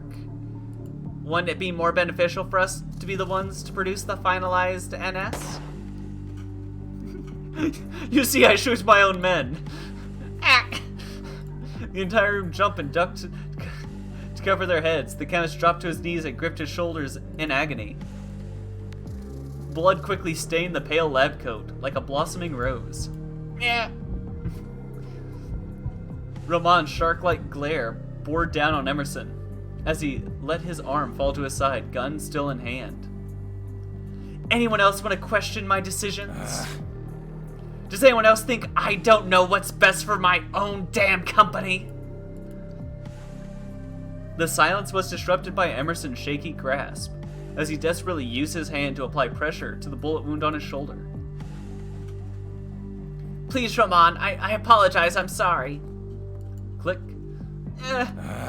Roman threw the now empty gun into the fireplace, causing embers to spill onto the floor. I'm assuming the Mishka love route hits different. But a happier ending for Mishka is an ending where he finds to love himself without Sasha. That's why I went for Dima as my priority. I'm the only one capable of running Ecto, just like I'm the only one capable of running Sabena. Roman grit his teeth tight. This game ends on my move. Ada. Ada pulled up his mask and hastened to Roman's side, a confident glint in his eye. We're finishing this. Ada nodded and reached for both of his weapons. Roman turned and left the conference room, his guard dog following at his heels, always behind him, always loyal. I can run the city better than Dima, Ilya, better than anyone. They'll know soon enough. And in fact, before we get any climax stuff, what? What? You saying she's smarter than me? You don't know that. Alright, well, we're going to resume. Oh, cocoa. Nothing's better for your throat while you're reading a bunch of dialogue than hot cocoa. I'm sure that it doesn't make you a cockney at all. Yeah, you want all the pretty pics? I mean, I'm going back for the non-safe for work, not for the pretty pics, I can tell you that much. I'm looking for the nasty pics. The kind of pics you can't show your mom. The kind of pics you can't show that person that you call mommy, that you pay $30 an hour to do so. Oh my god. You paid them to deliver you those pics. Yeah, and you still won't send feet pics. Oh my god. What if I make a feet pic channel? Then I guess that's your new thing. Dubbins, I don't know what NSFM means. Not safe for me. Oh, not safe for you? Yeah, I want to see that too. I've got almost all of them now. Not safe for you. Speaking of which, Dubbins, I'm taking the relationship route with Dima, and Mink is I'm blowing Mink's mind because they haven't seen this shit. Yawning, Sasha rose from the warmth of the bed. The mattress beneath him felt so soft, it was hard to want to move. Not safe for Mom. Nice. With a big inhale, his arm stretched over his head and reached for the ceiling. Can I shout out Dubbins? I'd ask... Oh, Oh, wait, you're asking for, like, to do, like, this? Are you saying the shout-out is an exclamation point S-O, then D-U-B-B-E-N-Z? Like that? there you go. I did Mishka out and I played, working on Dima now. God, I haven't slept like that in weeks. Yeah, if you meant that kind of shout-out, yes. If you just wanted to say, yo, that's my man Dubbins, then, I It's the mean, same thing. you gotta ask him. That's the same thing. He laid there, his thoughts slowly trickling in. Rolling his neck to his side, Sasha glanced at the space next to him. Empty. He propped himself up on his elbows and looked around the room. No one was there, and the light in the bathroom was off. Resisting the urge to lay back into his warm bedding, Sasha threw the blankets off his legs and sat on the edge of the bed. Yeah, last time we all played some Final Fantasy 14. I saw that on your banner, which is the big reason I gave you a follow. That was 2.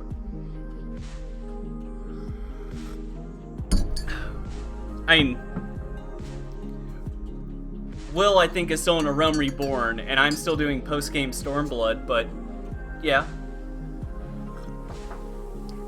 Rubbed at his eye with one palm while the other one grabbed his phone from the nearby nightstand. Here we go. Sasha gathered the strength to stand. Though he almost immediately regretted it, he hissed while pressing his hand to his lower back. Walk it off. Finally, he shuffled his way out of the bedroom. Dima. Dima? Peeking around the corner of the hallway, Sasha dragged his feet across the cold floor and headed toward the living room. The aroma of coffee wafted through the space. Dima, you here? Hey. Morning. Sasha turned at the sound of Demas's voice and spotted him sitting at the kitchen island. He felt a flutter in his stomach. Why do you look like a disappointed parent? Jokes aside, Sasha could see that the fatigue on Demas's face. I don't know.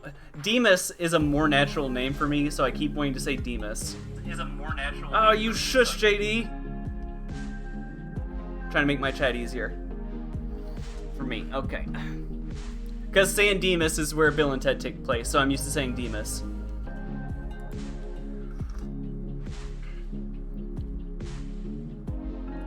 Dima's the most disappointing parent. I That's what I mean,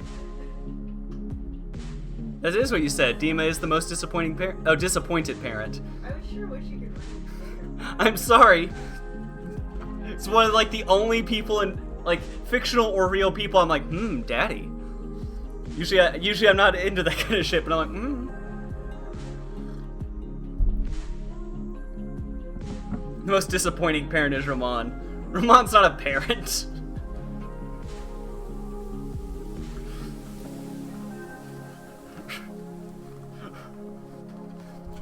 That was like the best sleep I had in a while. What is your bed even made of?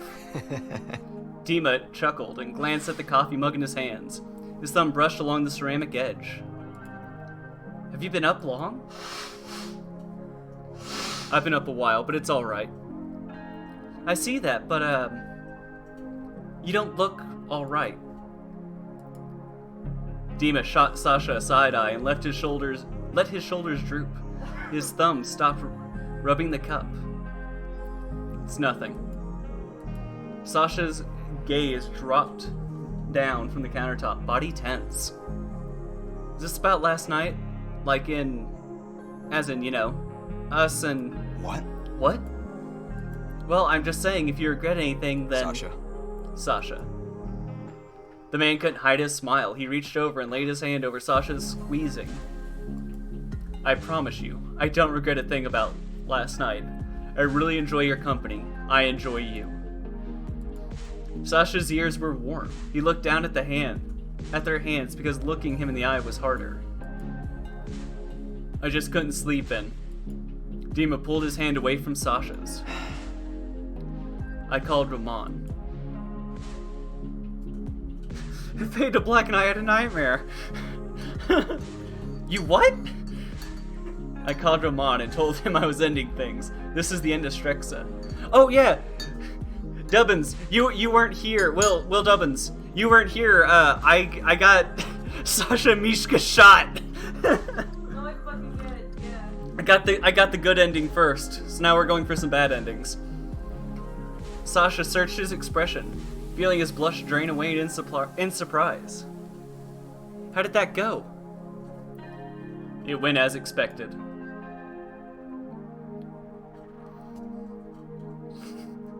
Lifting the coffee mug to his lips, Dima took a long sip. But it had to be done, so it's over. The end of Strexa, it's for the best, right? At first, Sasha was unsure how to respond, his fingers idly tapping on his lips before finally speaking. So... What now? Dima took a deep breath and set his cup down. He watched the remaining coffee slosh around the inside of the mug. First, I need to figure out what I'll be doing with the facilities. I can't just leave thousands of people out of work. Well, it's not 100% run, I was just going for the canon ending. And the canon ending is the city gets to be safe, drugs are cured, and 2 gay boys are killed in a subway and no one finds out about it. The needs of the many outweigh the needs of the few, etc. Also, Dima gets another prosthetic piece.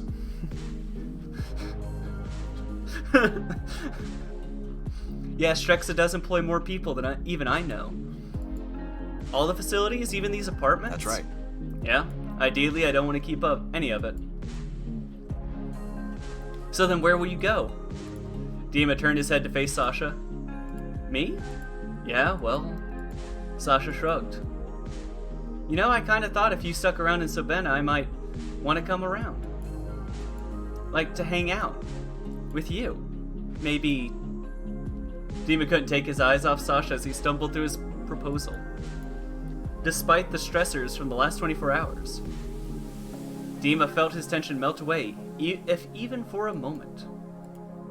I'm not sure yet where I'll go, but I'd love to have you around. Sasha bit his lower lip to hide a smile. He settled for putting his hand over his mouth, pretending to wipe something off. I really like you, and I kind of wanted to see where this thing between us goes. I'd love that. I should probably talk to Mishka, though. Sasha leaned back against the stool and ran a hand through his hair. Every ounce of his being wanted to reject the idea of confronting his friend, but... He's my best friend, he should know. It's only fair. You're right, he should. And I should head to work and figure out this whole disbanding mess. Sasha let out a big sigh before scooting his stool back and sliding off. Do you know where I could find him? Mishka, I mean. His apartment's on the same floor as yours, just down the hall. It's 702, I'm pretty sure. You're pretty sure? Dima chuckled as he rose from the stool and set the coffee mug in the sink. He turned to grab his coat and started putting it on. Yeah, I'm pretty sure. Let me know how it goes. Yeah. Sasha's heart started to race as he watched Dima leave the apartment. His stomach felt like it could have been twisted in a knot. 7:02.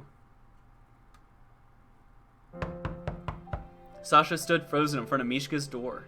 At least he was pretty sure it was Mishka's door. He had already knocked twice and still was met with no answer.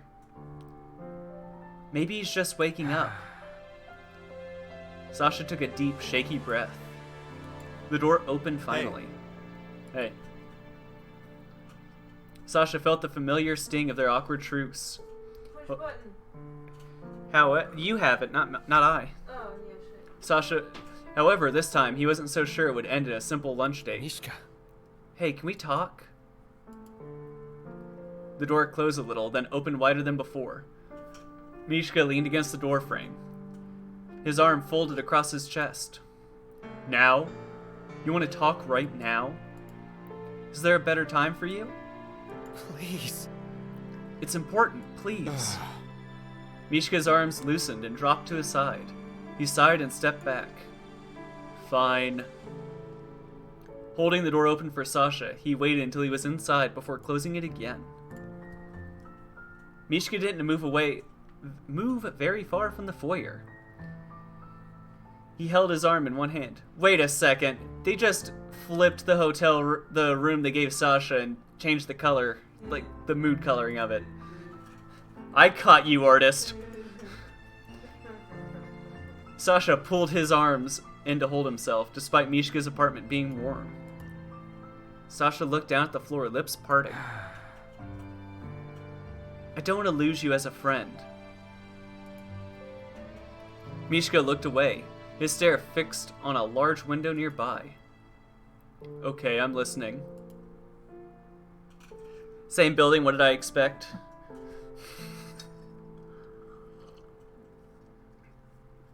I don't expect to have the same tea and cookie on the exact same table. That's the part I caught. That's the part that gave it away to me, is the same cookies. Yeah, that's the part that gave it away.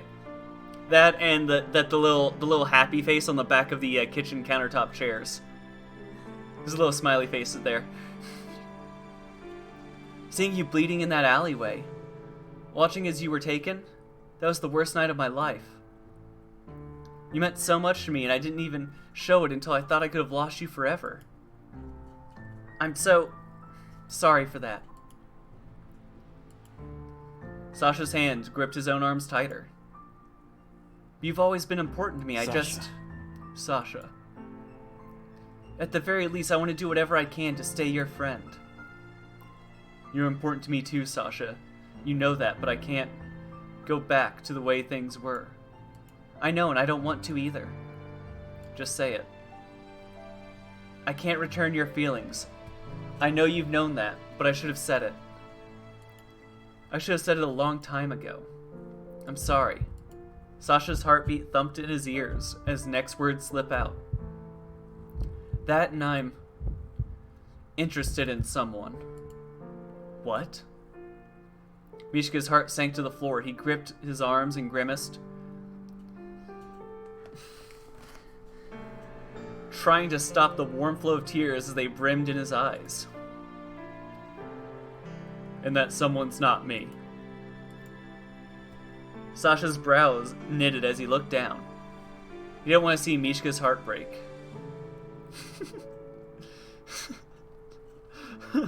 Oh my god, this hurts worse. Oh my god, why? Who is it? Mishka's voice was barely above a whisper. With the lump forming in his throat, it was hard to raise it any higher. With every second of silence, it felt like his heart was beating louder in his ears. Who is it? That question cut like a knife, and Sasha so badly wanted to avoid it. It's, Dima? Ugh, everyone's into Dima. Fucking boss daddy? Yeah, everyone likes him.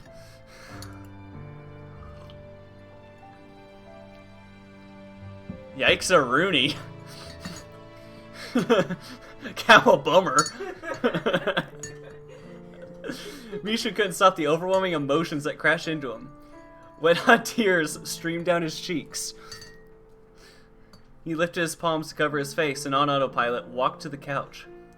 He sank into the cushion and leaned forward, head hanging in his hands. Sasha could feel Mishka slipping out of Mishka. reach. He followed after him. Dropping to the floor in front of Mishka, he grabbed Mishka's hand in desperation. They were wet and shaking as Sasha grasped them. Mishka swallowed down a sob and averted his blurry gaze. I love you, Mishka. Not in the way you love me, but isn't that enough? Despite how much it hurt, Sasha looked his friend in the eyes. Mishka couldn't meet Sasha's gaze. I love you too much, Sasha. I don't want... I'm losing you. I feel like I'm losing you. Sasha's hand tightened on Mishka's. It doesn't have to be all or nothing, Mishka. I want you in my life. His voice was softer now.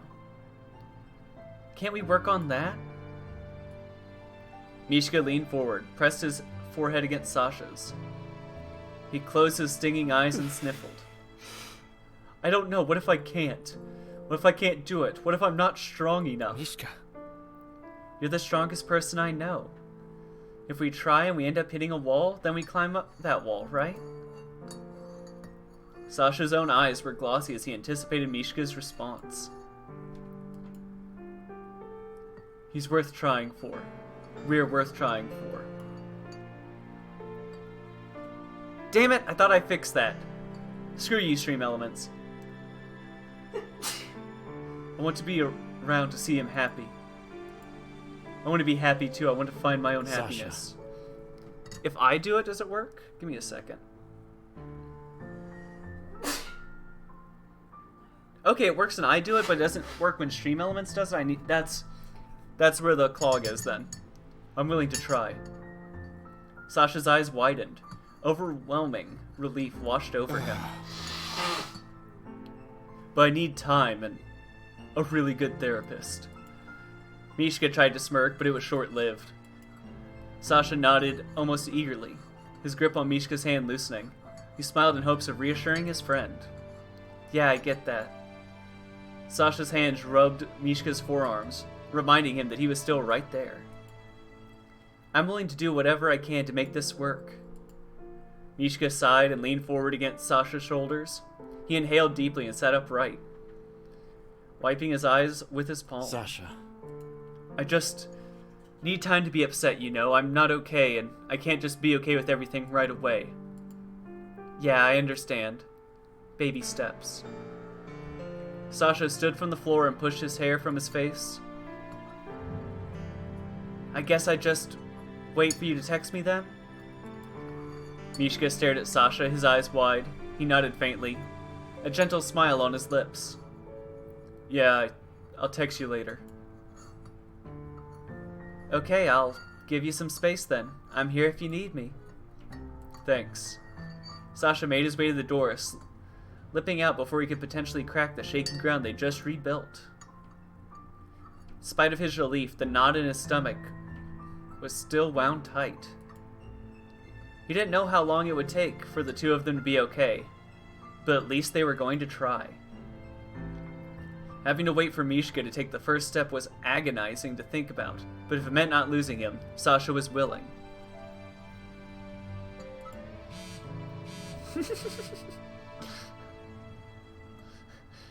Sasha started to walk down the now familiar hallway when his phone buzzed in his pocket. Is it Mishka already? Sasha, you dumb. Each time I think this boy cannot be any dumber, he does something a little dumber. Sasha, can you meet me in the courtyard? Sure, on my way. Heart. One thing after another. Sasha felt uneasiness settling back in.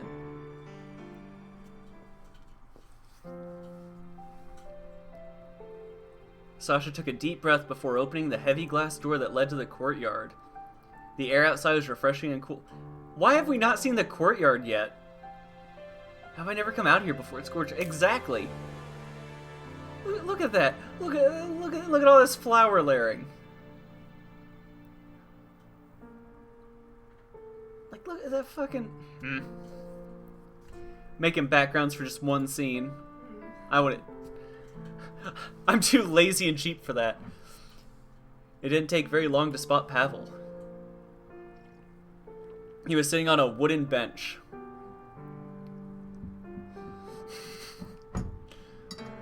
He was surrounded by flowers, a potted plant in the seat next to him. As fitting as the scene was, Sasha noticed a dullness in his friend's expression. Sasha inched closer and stood beside the bench, a sense of unease creeping over him. He cleared his throat and spoke up, his soft voice. Hey, is everything okay? Pavel watched the bushes gently sway as the wind traveled between the buildings and through the leaves. A gentle rustle filled the moment of silence between them. I planted this entire courtyard, you know. It was just an empty dirt patch at first, and no one really noticed it. It was Vadim who inspired me to build this garden. Sasha's heart felt heavy in his chest. It was just one seed at a time. And now look at it. It's full of life and love. Pavel's gaze dropped down to the soil and the flowers at his feet. Sasha's fingers tapped at the side of his leg as he gathered the courage to speak again. How is Vadim? Pavel's fingers gripped the fabric of his pants tightly, squeezing his fists. He's stable right now, but he's still asleep. He hasn't woken up yet. They don't allow flowers in the ICU, and I need to be around some, so... Pavel turned to look at Sasha. His eyes were glossy and red. Sasha's stomach twisted into a knot. Damn it. If I hadn't told Roman about the shipment, Vadim wouldn't have been... Pav. Shouldn't want to even look at you right now. And yet you're the only person I could think to be around. Sasha looked down at his feet, an ache in his stomach. Pav, The words disappearing before Sasha could get them out, as if evaporating. I wanted to help this city. I wanted this to work so badly. But now a part of me thinks it never would have. Whoa.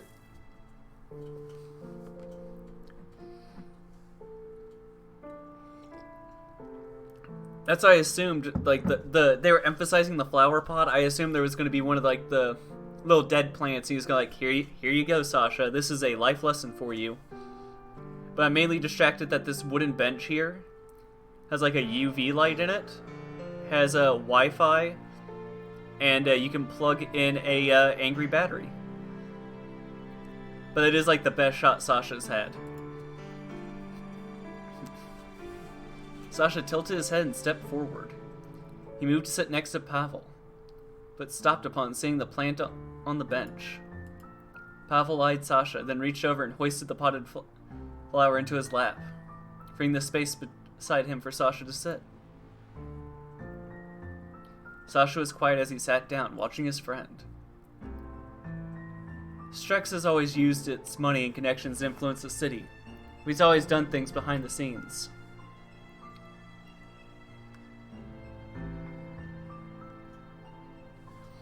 Dima thought, no, I thought, this, with the mayor's help, we could actually do it this time. We could expedite the clinical trials and finally help Sobena the way we've always wanted.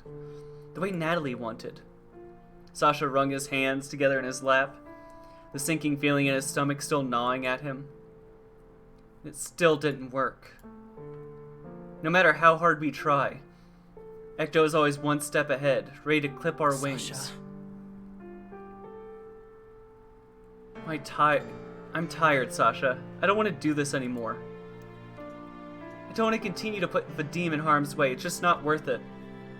The longer I stay here, the greater my chance of losing him are. Then maybe you shouldn't. Pavel turned his head, his eyes wide as he searched Sasha's face. Vadim getting hurt wasn't your fault. Sasha felt a lump in his throat as he spoke.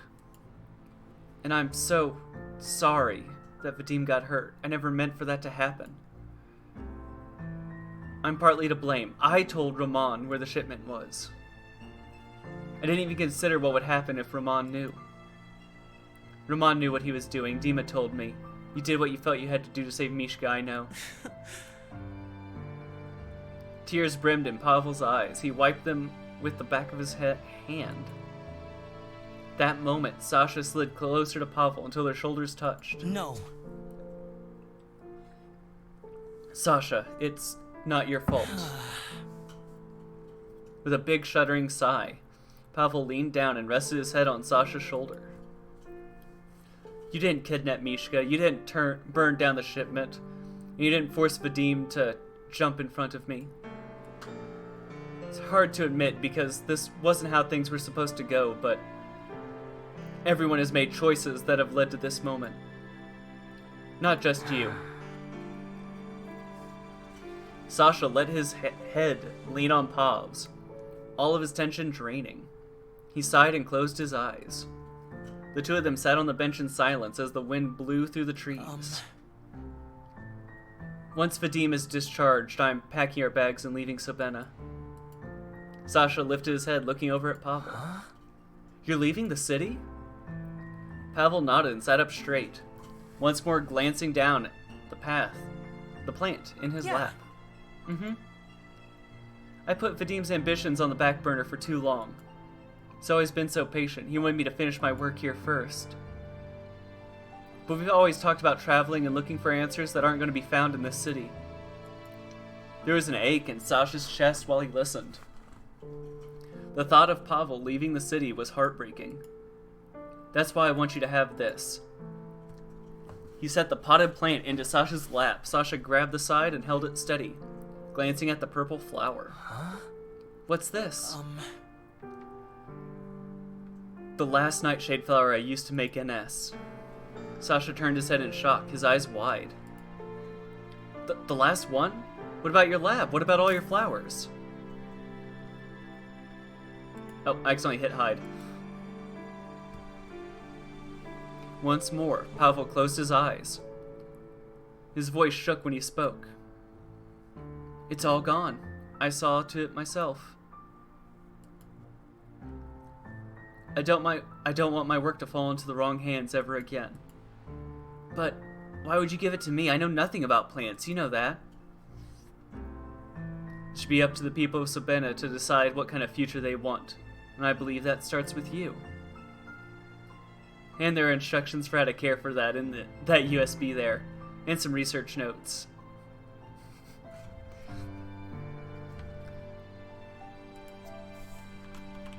Pavel gave a weak smile and motioned towards the plant.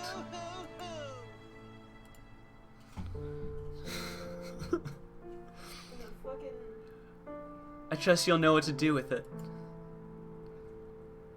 Sasha's eyes, wide-eyed gaze switched between Pavel and the flower in his lap. He noticed a small USB in a cellophane bag taped to the inside of the pot. What if I make the wrong choice? How dare you hate 3D Squilton? He's like my favorite Smiling Friends character. When we were told a civilian was in the Strexa hospital, I could feel a shift begin. You may have felt lost, but there was something in you that I hadn't seen here in a long time. You have this spirit that only comes from those freed from the world we live in. I was worried this place would consume you and snuff that spirit out, but it didn't. The choice you made to save Mishka were difficult ones, but you made them by following your heart. Sasha tightened his grip on the pot. It was probably just luck that it worked out. I'm always had help. Pavel set his hand on Sasha's thigh, his smile gentle and soft. Sasha, that's what sets you apart. You're capable of much more than you're giving yourself credit for. That's more than luck. Whatever you decide to do with NS, that will be the right choice. Sasha's vision grew blurry at Pavel's words, and he fought the urge to cry. Never felt like I've done much. I've just been me. But if he believes in me, maybe. Sasha lifted his hand to wipe his eyes, unable to keep the tears from showing. He was careful not to shake the plant.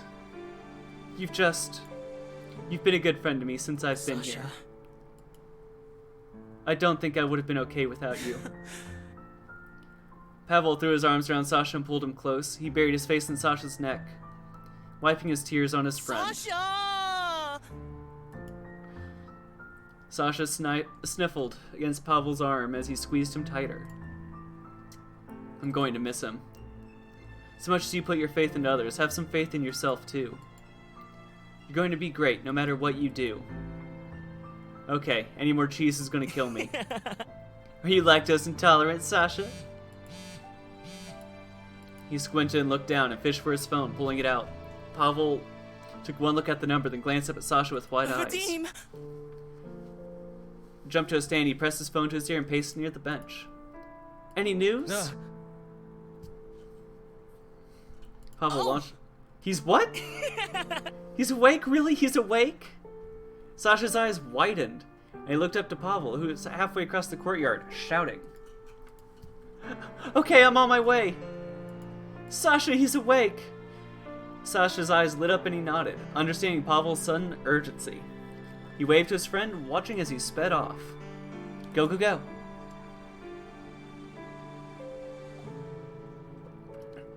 Without Pavel in it, the courtyard was too quiet. Sasha leaned back against the bench and looked at the flower that bobbed in the wind. Should be up to the people of Sabena to decide what kind of future they want. I believe that starts with you. I have no clue where to even begin with this. I don't even have equipment or money or connections. I don't even know if anyone in the community who... Sasha gasped and shot up from his seat.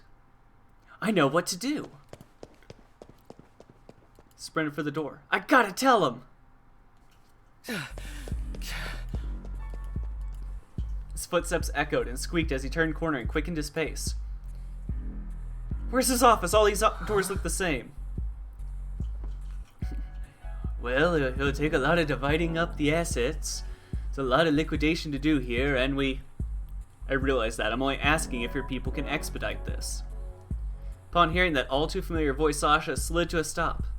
His sneakers slid against the smooth tile, and he nearly wiped out. Hoo-wah! Catching himself, Sasha stepped back and looked into the open doorway of a meeting room. Dima was speaking with a man who carried a large briefcase at his side. Dima turned his head and did a quick double take, noting Sasha. We can discuss it more in our meeting this evening. Sasha held his breath the entire time to keep from interrupting. Dima nodded to the man in the suit before he stepped out, holding the door for the lawyer to leave. After the lawyer's out of sight, Sasha felt like he was ready to burst.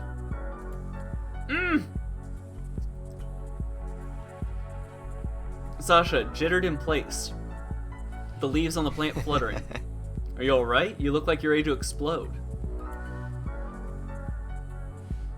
Dima's gaze lowered to the potted plant in Sasha's hand, one eyebrow raised. Okay.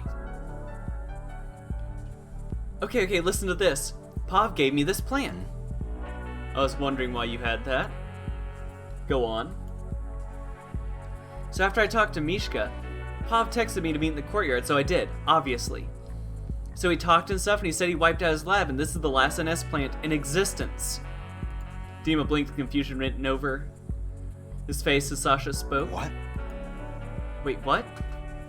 This is the last NS plant in existence. No, not that. Pav cleared out his lab.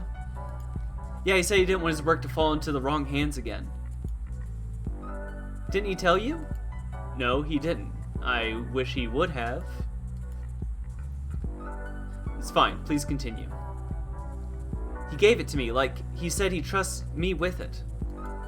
Why would he? It belongs to the people of Sabena. And we can still use it, it's not too late. How is it not too late? Strexa is disbanding. Our resources are dispersing as we speak. I know, but we don't need Strexa for this. Both hands gripped the potted plant tightly. Sasha tilted his head up with a glint in his eye, beaming at Dima. We need the community. We need... Natali. Yeah, Natali. Yes, she has connection. She does these things. Community things. Community projects and outreach. You're right. Yes, exactly. My friend Ari even helps out. You should have seen Natali's corkboard at her gym. It was overflowing with flyers. What I'm getting at is I think she'll know what we could do at the plant for the city. That's not where I thought this was going. I figured they were going to, like, air disperse seeds and, like, oh, you know, every field to be filled with this purified NS. But okay. Dima crossed his arms and pressed his fingers to his chin, processing Sasha's idea. What? Processing sausages. Yeah, processing sausages. Natali cares a lot about the community, so maybe we should too. We have to at least try. All right. You're right, we should try. You know everything, right? Do you know where she is? Dima chuckled and pulled his sleeve up, checking his watch. She's hosting a fundraiser event at the tower. She left this morning. I didn't get a chance to ask her what it was about, though. Like, Strexa Tower? Yeah, I know, she normally wouldn't be anywhere near there. But it seems like a fairly large event. Okay. But let's go! Sasha was already urging Dima down the hall. He nudged the taller man with his free arm and sped past him. Sasha. I guess we're going to the tower. I can see why Pavel left you something so important. All right. Let's enter through the back this time. Colbert, I don't want to take up a parking space. Of course, sir. Luxurious black car rocketing down the freeway, switching lanes and weaving in and out of traffic before it veered onto the off-ramp. Sasha stared into the backseat window and watched the blur of the city stream by. He gazed at the flow of traffic, the flicker of neon lights in the windows of shops, and the way the setting sun reflected off the buildings they passed. The deeper downtown they drove, the more his heart roared with the warmth of fondness. The heart of the city always felt welcoming to Sasha. This was his home. Man, I hope this is the right choice. It has to be. Dima tilted his head, watching Sasha before turning his gaze out the window to see what he was looking at. Sasha. Sasha swiveled his head, his hand securing the potted plant in his lap. Is everything alright? You're quiet. Me? Yeah, I just want things to work out, you know. This plant is a big deal, so I need this to be the right thing. Sasha glanced down at the plant, his thumb stroking the pot's rim. That's a lot of pressure, you know.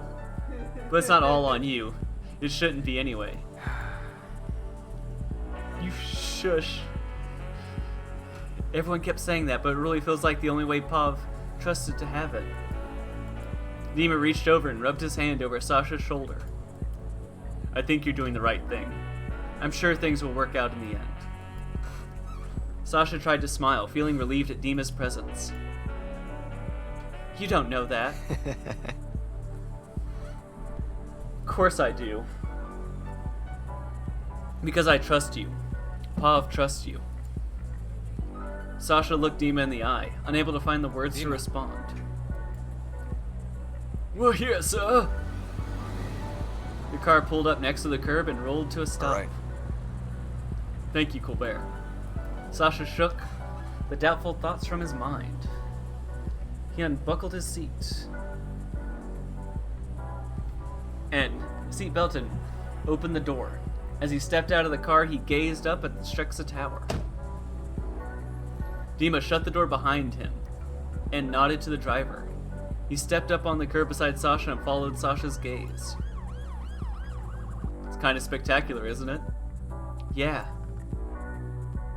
It's so big, it's a little overwhelming when you look at it. Dima quietly watched Sasha, making no effort to rush him. Sasha took a deep breath before heading to the atrium. The two of them walked in. The sound of people talking and children running about immediately filled their ears. Somewhere beneath the ambience of the crowd, music played from mounted speakers. Party, party, let's go party, party, party, Tuesday party. Flowers lining the railing and partitions, vines curled up the pillars, while display signs of the fundraiser hung overhead. Holy shit, I only see crowds like this during the holidays. I take it the fundraiser's going well. Sasha smiled and held the plant close, securing it in his arm as he entered the crowd. Dima peered around and tried to spot Natalie as he followed close behind Sasha. Kept a keen eye on Sasha, not wanting to lose him in the throngs of people. My mom used to take me window shopping out here around Christmas because all the lights and decorations were out. Turned his head to make sure Dima heard him. Oh yeah? Yeah, it was a little rich for our blood, but it always felt lively like this. Not to mention the free food. There was one time I ate 3 platters of sausages before I realized it was dog food. Geez, Sasha, how come your mom lets you have 2 sausages? Because he's gay.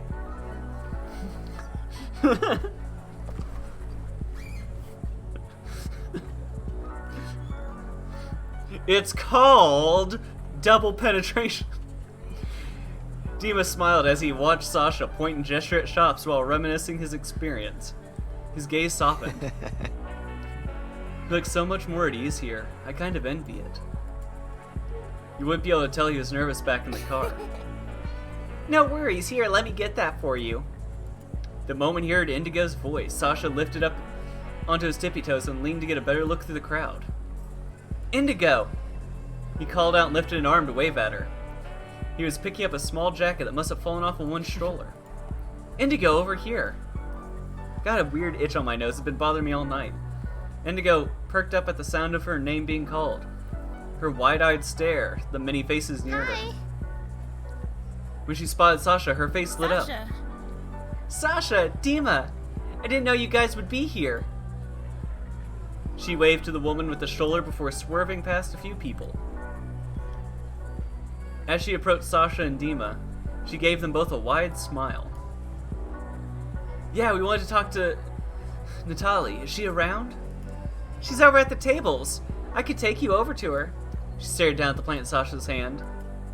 What is that, a flower? Why do you have a flower?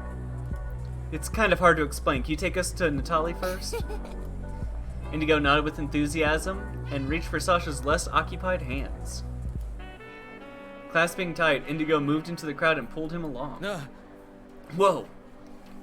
Sasha looked back at Dima, who kept up just fine as Indigo rushed through the throng. He must have made a face because Dima laughed as he saw Sasha get tugged along. Indigo giggled and guided him through the waves of people, maneuvering them skillfully. She brought Sasha and Dima to a row of tables. Natalie stood behind the table, handing out flyers and clipboards to those willing to sign the petitions. Natalie? We have visitors. Hey. You all seem incredibly busy. I hope things are going well. She nodded, picking up another clipboard, circling something and handing it off to another volunteer. That's right.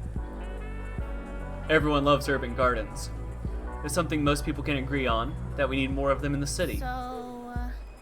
So we decorated the place with a bunch of plants and flowers. It's really great, isn't it? Sasha smiled and nodded. It really did brighten the place up. Natalie's heels echoed through the noise of the crowd as she rounded the corner of the table.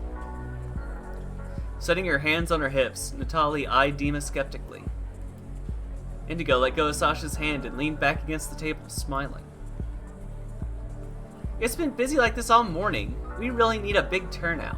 We really needed a big turnout. So... Is Ari here? Mm-hmm. Okay, good, because I don't think I can handle that voice as well. No, they're back at the gym, redirecting people and running all our social media accounts. Yeah, that sounds about right. Marketing is kind of their thing. Seriously, that's probably how so many people heard about the fundraiser today. Tali's heels echoed through the noise of the crowd as she rounded the corner of the table. I'll admit, Dima, I didn't expect to see you out this way. You sound pretty tied up with this. She waved her hand around. Strexa situation. That's right.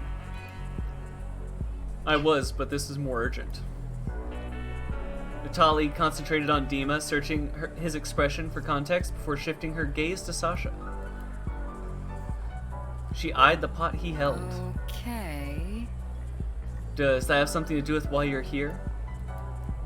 Sasha gave a sheepish smile and adjusted his grip on the potted plant. Natalie's confidence was almost intimidating. So... Yeah, it seemed better to talk to you in person. Can we go somewhere a little quieter? Alright. Let's go to the lobby. It's less busy over there. Natalie sighed and tapped her finger on her hip, eyeing the line of people at the table.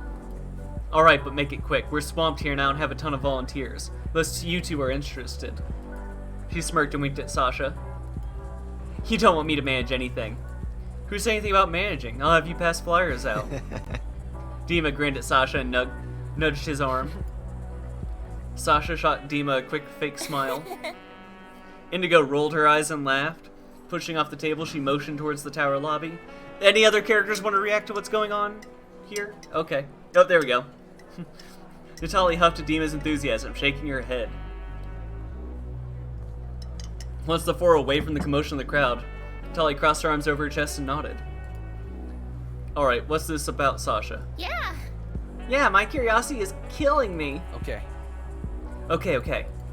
I met up with Pav in the courtyard earlier. He gave me this. Ah, damn it. I keep accidentally clicking the buttons at the bottom. Sasha thrust the plant in front of him as he spoke. Indigo squinted, then blinked in surprise. That's Nightshade, isn't it? Tali's gaze flickered between Sasha and the pot. Yep. Wait. It's the last Nightshade plant of the anti-addiction strain that Pav engineered. Pav said he took care of the rest. His lab is completely empty. Why would he do that? Natalie stared, her arms easing away from her chest and settling down at her side. Because he's leaving, isn't he? Sasha hung his head, a gentle sigh, leaving him as he nodded. No. Oh no, Pav. He said when Vadim's better, they're leaving Sabena. He left the plant to Sasha, along with a USB containing instructions to take care of it, and some research notes. Strexa is a massive company. It doesn't make sense for them to make all the decisions for the city. We should make the decisions, the people of Sabena. Sasha offered the pot to Natalie. And by we, I mean you too, because I don't know what the hell I'm doing. I'll help however I can, really. I want to do this, I want to be involved. Natalie blinked in surprise, her eye fixed on Sasha the entire time. Well, this is a first. The rest is probably in the dryer. If you're missing something. Natalie took the plant from Sasha and carefully lifted it so she could better examine it. In all fairness, I don't think Strexa was off to a bad start. There's a lot of good intention, money, and influence there. Still, their approach was too detached, and good intentions or not, the city is suffering due to a system that Strexa was a part of. But we're not broken, waiting to be fixed. We're real people, living our own stories. And real change starts at the ground level.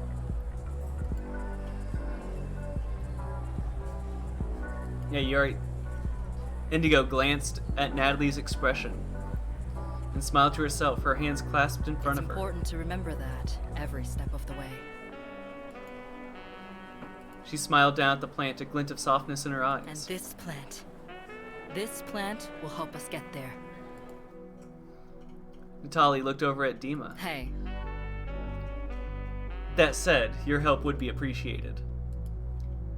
Dima's eyes widened at the proposition, amazed that Natalie, of all people, was asking for his assistance. If you're sure, I'd love to help. Oh, good. Finally, we got Ramon back.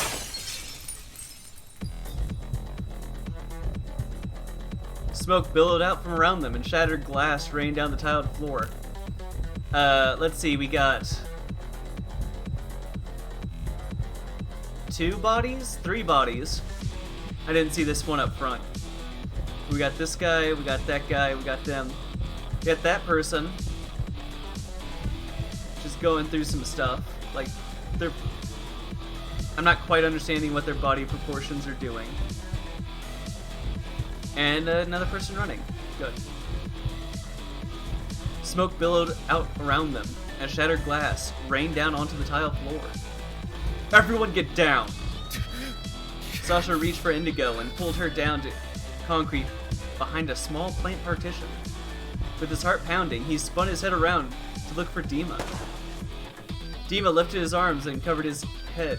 Grimacing as gunfire echoed through the space. Oh god! We have to get people out now. Dima gritted his teeth, peeking above the shrubs and scanning the crowd for any sign of the assailants. Damn it! I can't see anything. Sasha's grip on Indigo grew tighter as both flinched with every sound. Indigo's breathing became erratic, rapid and uneven. She cupped her hands over her mouth to try and still her hyperventilation. Sasha felt his own pulse race as fear coursed through his body. Where's the plant? Sasha practically whipped his head around to see Natalie still cradling it, though some of the soil had spilt out. More glass rained over the mall floors above them, crashing to the ground. Everyone hurried to cover their necks. We have to evacuate the area, but I don't know where the attack is coming from. There are too many civilians here. Commotion turned to chaos and frantic swarms of people ran for safety. We're wide open here. We need to find cover first. Indigo, take the plant. Natalie shoved the potted plant at Indigo, who nodded and hugged it close in her shaking hands. Tears were streaming down her face. Two people running for their lives collapsed and hit the ground nearby, unmoving. Panic shot up Sasha's neck, making the hair there stand on end while he stared at the bodies. The high-pitched ringing in his ears drowned out the sound of screams and gunfire. Sasha! As if someone suddenly turned the volume back up, Sasha felt a rush of overwhelming noise wash over him. He gasped and turned his head towards Dima. Stay with me, Sasha. Dima reached out and grabbed Sasha's shoulder. Feeling his heart beat in his fingertips, Sasha took a deep breath. Dima waited for an opening, any kind of momentary silence in the commotion. His gaze met Natalie's and they both nodded in agreement. On Dima's cue, the four of them lifted up from the ground. Natalie whipped her head around and spotted a sweepstakes car in the lobby. She motions towards it and grabbed Indigo's arm, keeping her close. You got him, Dima. We don't have time to lose. Behind the car. Let's go. Move. I've got him. Sasha felt the pressure of Dima's hand on his bicep. He squeezed his eyes shut and ran. Don't get shot, please. Once they all huddled behind the car, Sasha exhaled loudly. His legs felt like jelly, unable to hold him up much longer. Dima pressed his back up against the passenger door and angled the side mirror in hopes of seeing something. He spotted a horde of men dressed in full militia gear. Not a single police officer in sight. Dima felt his stomach twist as he tried to push down his suspicions. It's hard to see. The civilians keep to be moving away from the far side of the tower. The gunman must be coming from behind then. God damn it. We have to do something. Another chorus of screams resonated through the shopping center as gunfire resumed. Smoke bomb went off, filling the shopping center with gas. Dima grimaced and slid down the side of the car, his hands balling into tight fists. I think I see an exit sign over there. Dima peered around the car and noted the exit Sasha spotted. I see it's on the right. No one seems to be over that way. We might have a clear shot. Natalie and Indigo suddenly hunkered down, prompting Sasha to do the same. He winced and looked at the other three in fear. And if we're lucky, we don't get shot trying to get to it. So what are we supposed to do? Just sit here? Sasha held the of his head to his hands, his body rigid with apprehension. We head that way. Guide anyone we see along the way and get out of here. We can't help everyone if we don't have a secured exit route. Good evening, Strexa Tower. Oh. I hope you've enjoyed the show so far. You have none other than Strexa itself to thank for that. Is that? It's Ramon. Strexa promises your protection and buys your loyalty with malls, transportation, infrastructure, all while guaranteeing your obedience by dangling the cure for the addiction they gave you over your heads. This has to stop. Indigo set the plant down in front of her before reaching for her phone. Her hand shaking, she quickly dialed 911 and pressed the phone to her ear, biting her lip with worry. And now, they wish to silently pull the rug out from beneath you, taking their promise of a better future with them. All of this chaos is happening because of them. Because of the balance they threaten. This track rips, though. And Sobena is caught in the crossfire. Isn't that right, Dimitri? Sasha turned to him. Your name's Dimitri? But it's not too late. The safety of these people still rests in your hands, Dimitri. If you want to protect them, all you have to do is come to the tower's control room. Just you. Sasha... What the heck is... Kiwi, what the fuck? I don't know. My cat just went bonkers and, like, tried to destroy a back scratcher in a screaming fit. It's a solid minute of ah! What's wrong? My cat's broken. Sasha whipped his head around and stared at Dima.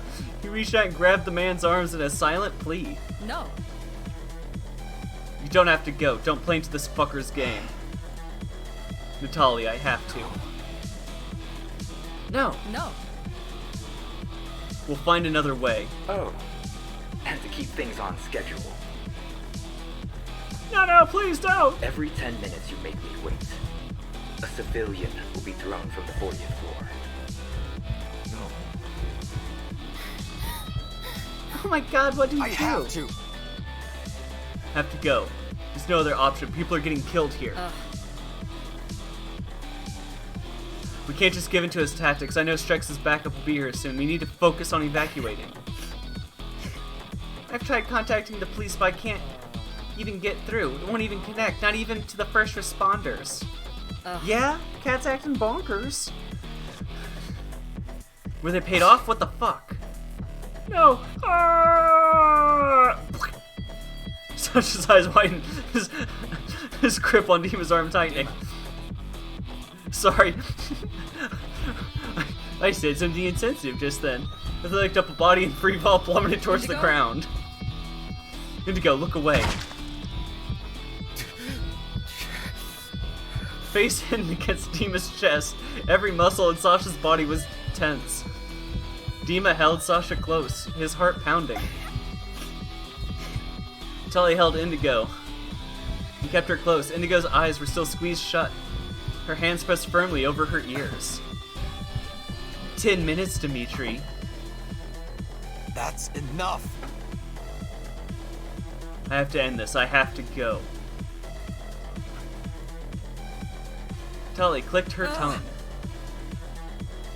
I'm going to find an escape route then. Indigo, grab the plant. Keep it safe. Indigo nodded and tears smudged on her glasses. Sasha. Go with Natalie and help her. Sasha shook his head. No, I'm not letting you go up there alone. Once there was a break of gunfire, Natalie burst out from behind the car. Springing up behind a gunman, she roundhouse kicked the assailant's head with her stiletto and watched him drop to the ground. Let's move. Once the assailant was down, Natalie picked up the gun and ran towards the nearest exit, making sure Indigo was in tow. This way! A few civilians took the opportunity to follow Natalie. Indigo helped guide them along and made it to the exit. Sasha, please go with them now. I said no, I'm not leaving you. car window shattered as gunfire pelted at the vehicle. A stray bullet grazed Sasha's arm, cutting through the fabric of his shirt. Sasha! Are you alright? We don't have time now, we have to go now. Knowing that Sasha was right, Dima whipped his head around and spotted a nearby elevator. Its door was wide open, and the way looked clear. God damn it, fine.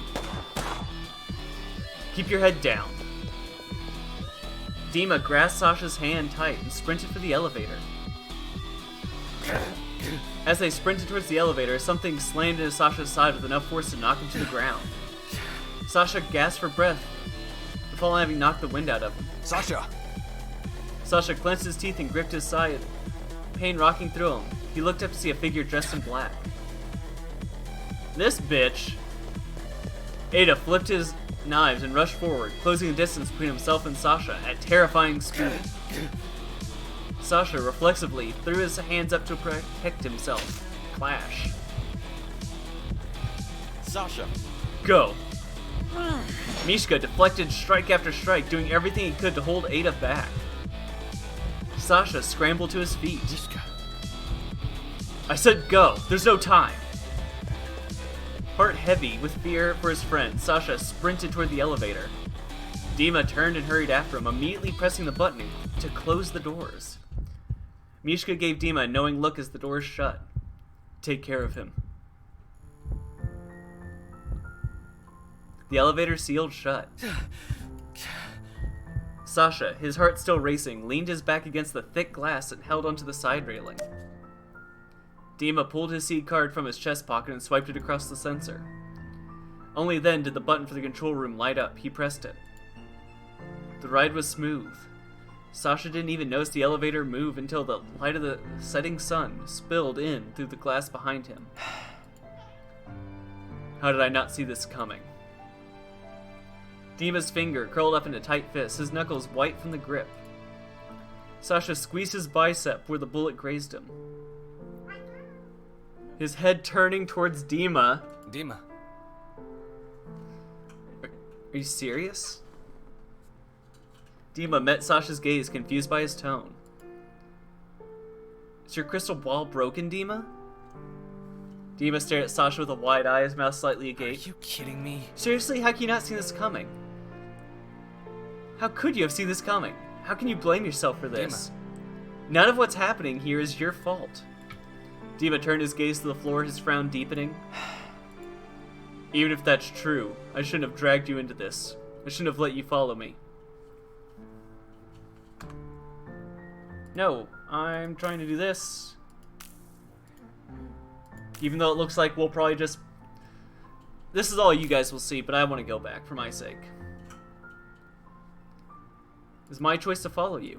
Let me, this is bullshit. It's my choice to follow you. Sasha reached forward with his good arm and grabbed Dima's hand. This was... Resolve absolute. You don't have to do this alone. Even if you face shit alone your entire life. You don't have to. I'm here. And so is everyone else.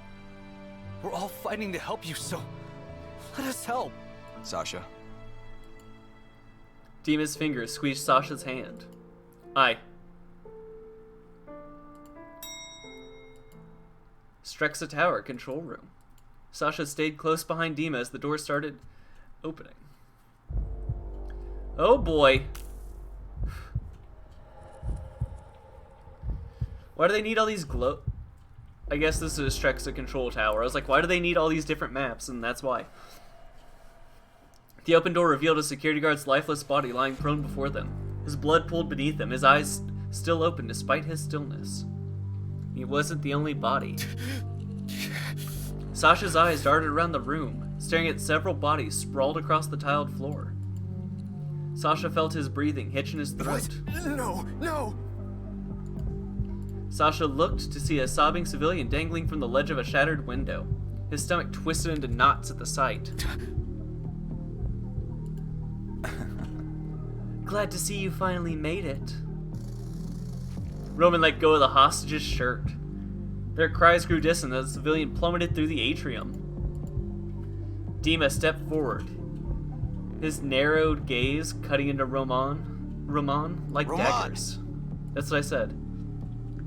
Roman turned towards him, his pale skin freckled with blood. His eyes and perfectly manicured smile were eerily calm. He's a monster. Dima's gaze was fixed on Roman, glaring. Don't give me that look. I wanted to make sure we could speak in private. Ice-cold eyes looked straight to Sasha, and Sasha's heart instantly leaped into his throat. Oh? But I see you must have ignored my memo. It's like you thrive on defying me. That's enough! This has to end, Roman. Enough is enough. Roman only laughed in response, wiping the now dried blood off his hand.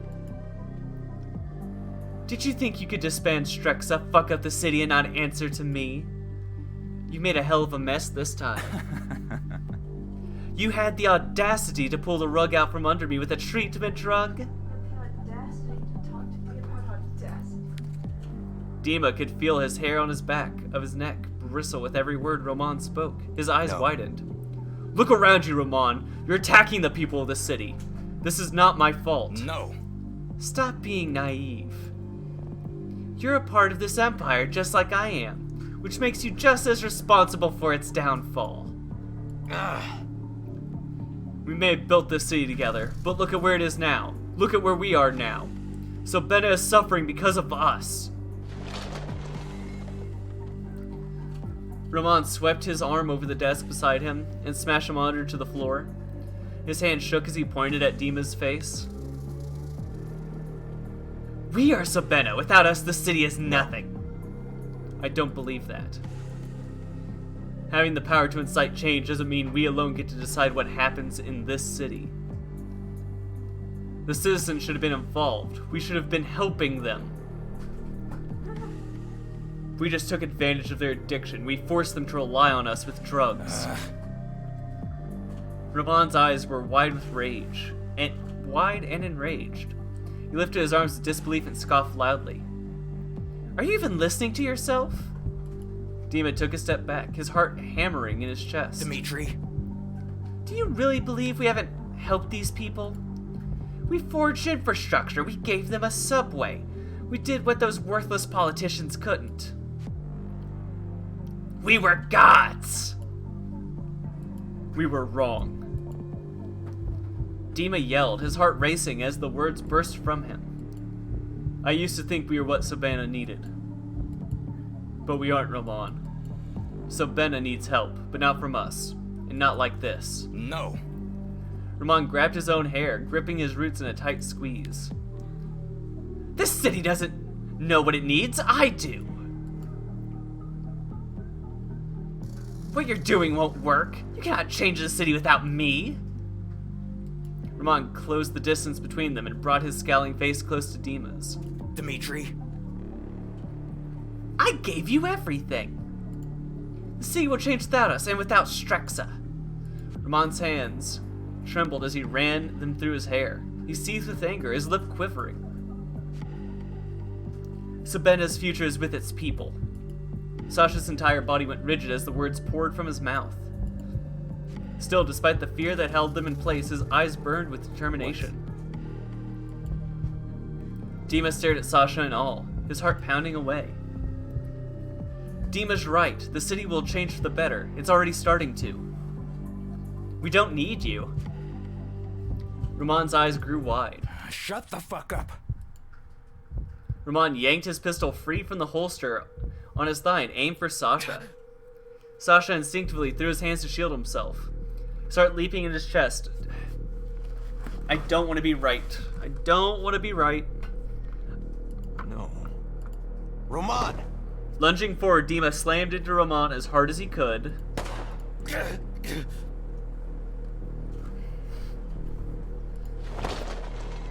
Crashing against the desks, Roman and Dima toppled into the computer monitors. Dima's momentum flipped Roman over the table and they both hit the ground. Okay. So far, so good. They hit the ground. They didn't hit the ground 40 stories below. You need to calm down. The gun was knocked free from Roman's grip and slid across the floor. Although it's cool seeing this side of the fight. Pain shot up Sasha's leg where the bullet ripped through him. He collapsed on the ground, holding his thigh tightly. Sasha gripped, staring at the wound with wide eyes as blood soaked through the fabric of his pants. He bit back a whimper and applied pressure with his pale hands, the color draining from him. Oh my god, oh my god. Dima groaned and swiveled his head, dizzy, looking for the gun through the haze of vertigo and blurred vision. The moment he spotted it, he reached for it in desperation. A sharp pain squeezed Dima's throat. He gasped for air, suddenly unable to breathe. He clawed at the sudden cord wrapped around his neck, and the garrote was too tight for him to reach beneath. Oh, sorry, I thought I saw myself drop for a second. Dima tried to ignore the pressure against his windpipe and reached further for the gun.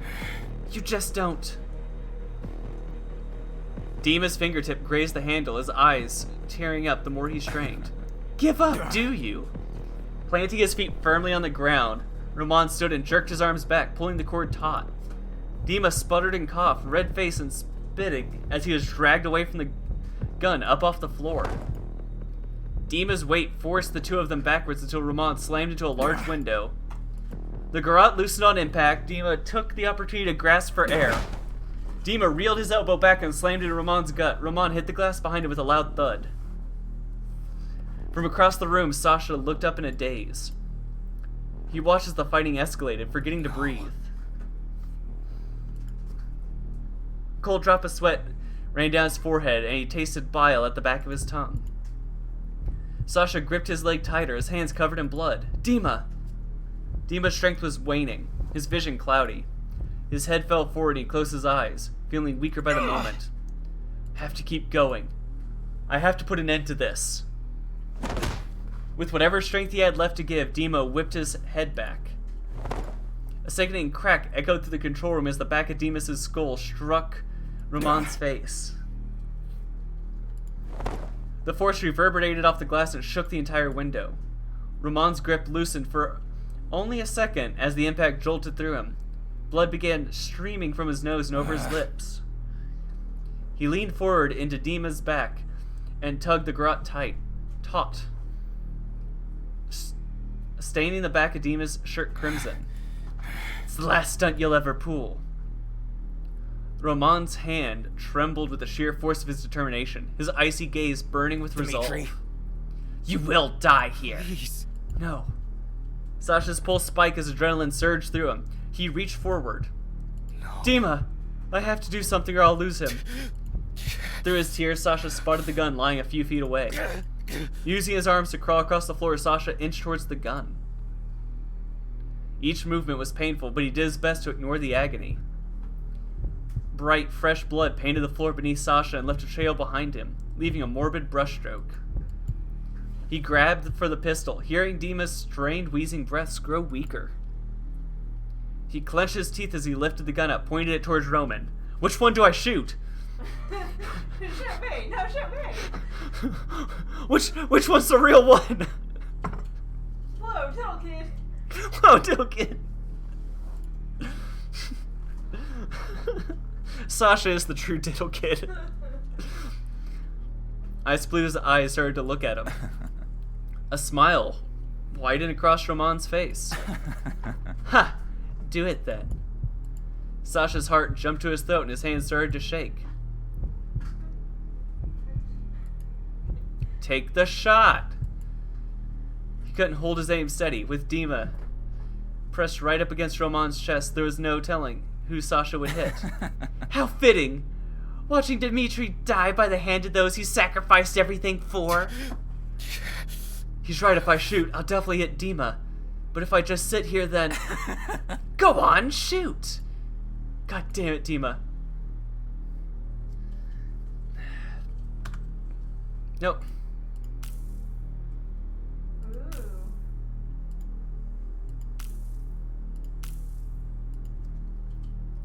He'll die for sure if I don't try. Sasha squeezed his eyes and pulled the trigger.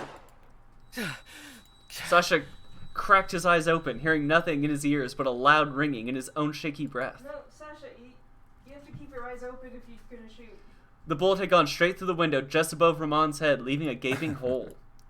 Ramon sneered, a wide glint in his eyes. Like lightning, lines splintered rapidly from the hole in the window, and the glass was completely fractured. It shattered.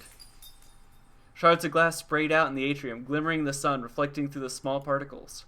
Ramon's eyes grew wide, his body falling backwards into weightlessness as the glass behind him gave away. Dima! If Dima falls as well, we're loading the save. Oh my god. You guys. Choke gas erupted from Dima as air rushed into his lungs. His throat burned and blood smeared against his neck and hands. His vision came into focus and he looked up to see Sasha reaching frantically for him from the edge of the broken window, blood streaming down Sasha's hand where the glass had cut him. Dima, grab my hand. Dima turned his head, feeling cold metal beneath him. His aching body was lying atop a thin scaffolding platform. Where's... Dima grimaced, turned over to his side, taking caution not to move too quickly. Ramon hung from a thin rod that protruded from the scaffolding railing. No. This bitch is still alive? Right. Wait, Without finishing his words, Dima eased over the side of the railing and leaned forward, trying to reach for Ramon. No. Dima. Please, drop the bitch. Drop that sack of shit. Drop that sack of shit. Please take my hand. What are you doing?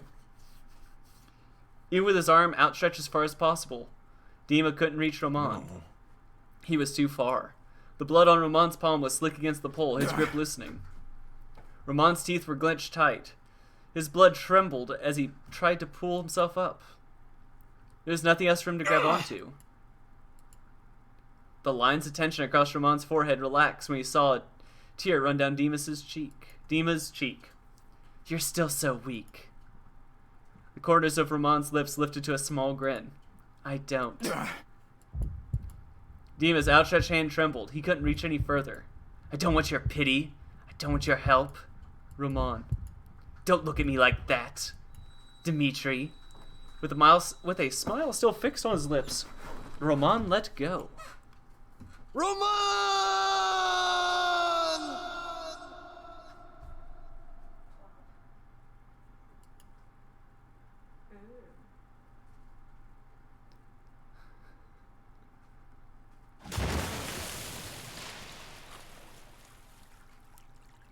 Well, at least he hit the fountain, so it'll be easier to clean up.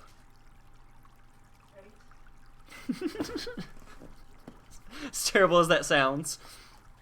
The only courteous thing he's ever done. Blood on shoes. Yeah, it's the only courteous thing Ramon has ever done. Please. Dima. Sasha's voice shook as he said his name. Dima didn't move at first. His arm slowly fell to his side. His last and only redeeming action. Dima eased back over the railing to safety and looked up at Sasha, tears streaming down his face. Reaching up, Dima took Sausage. His name is officially Sausage. took the whole game.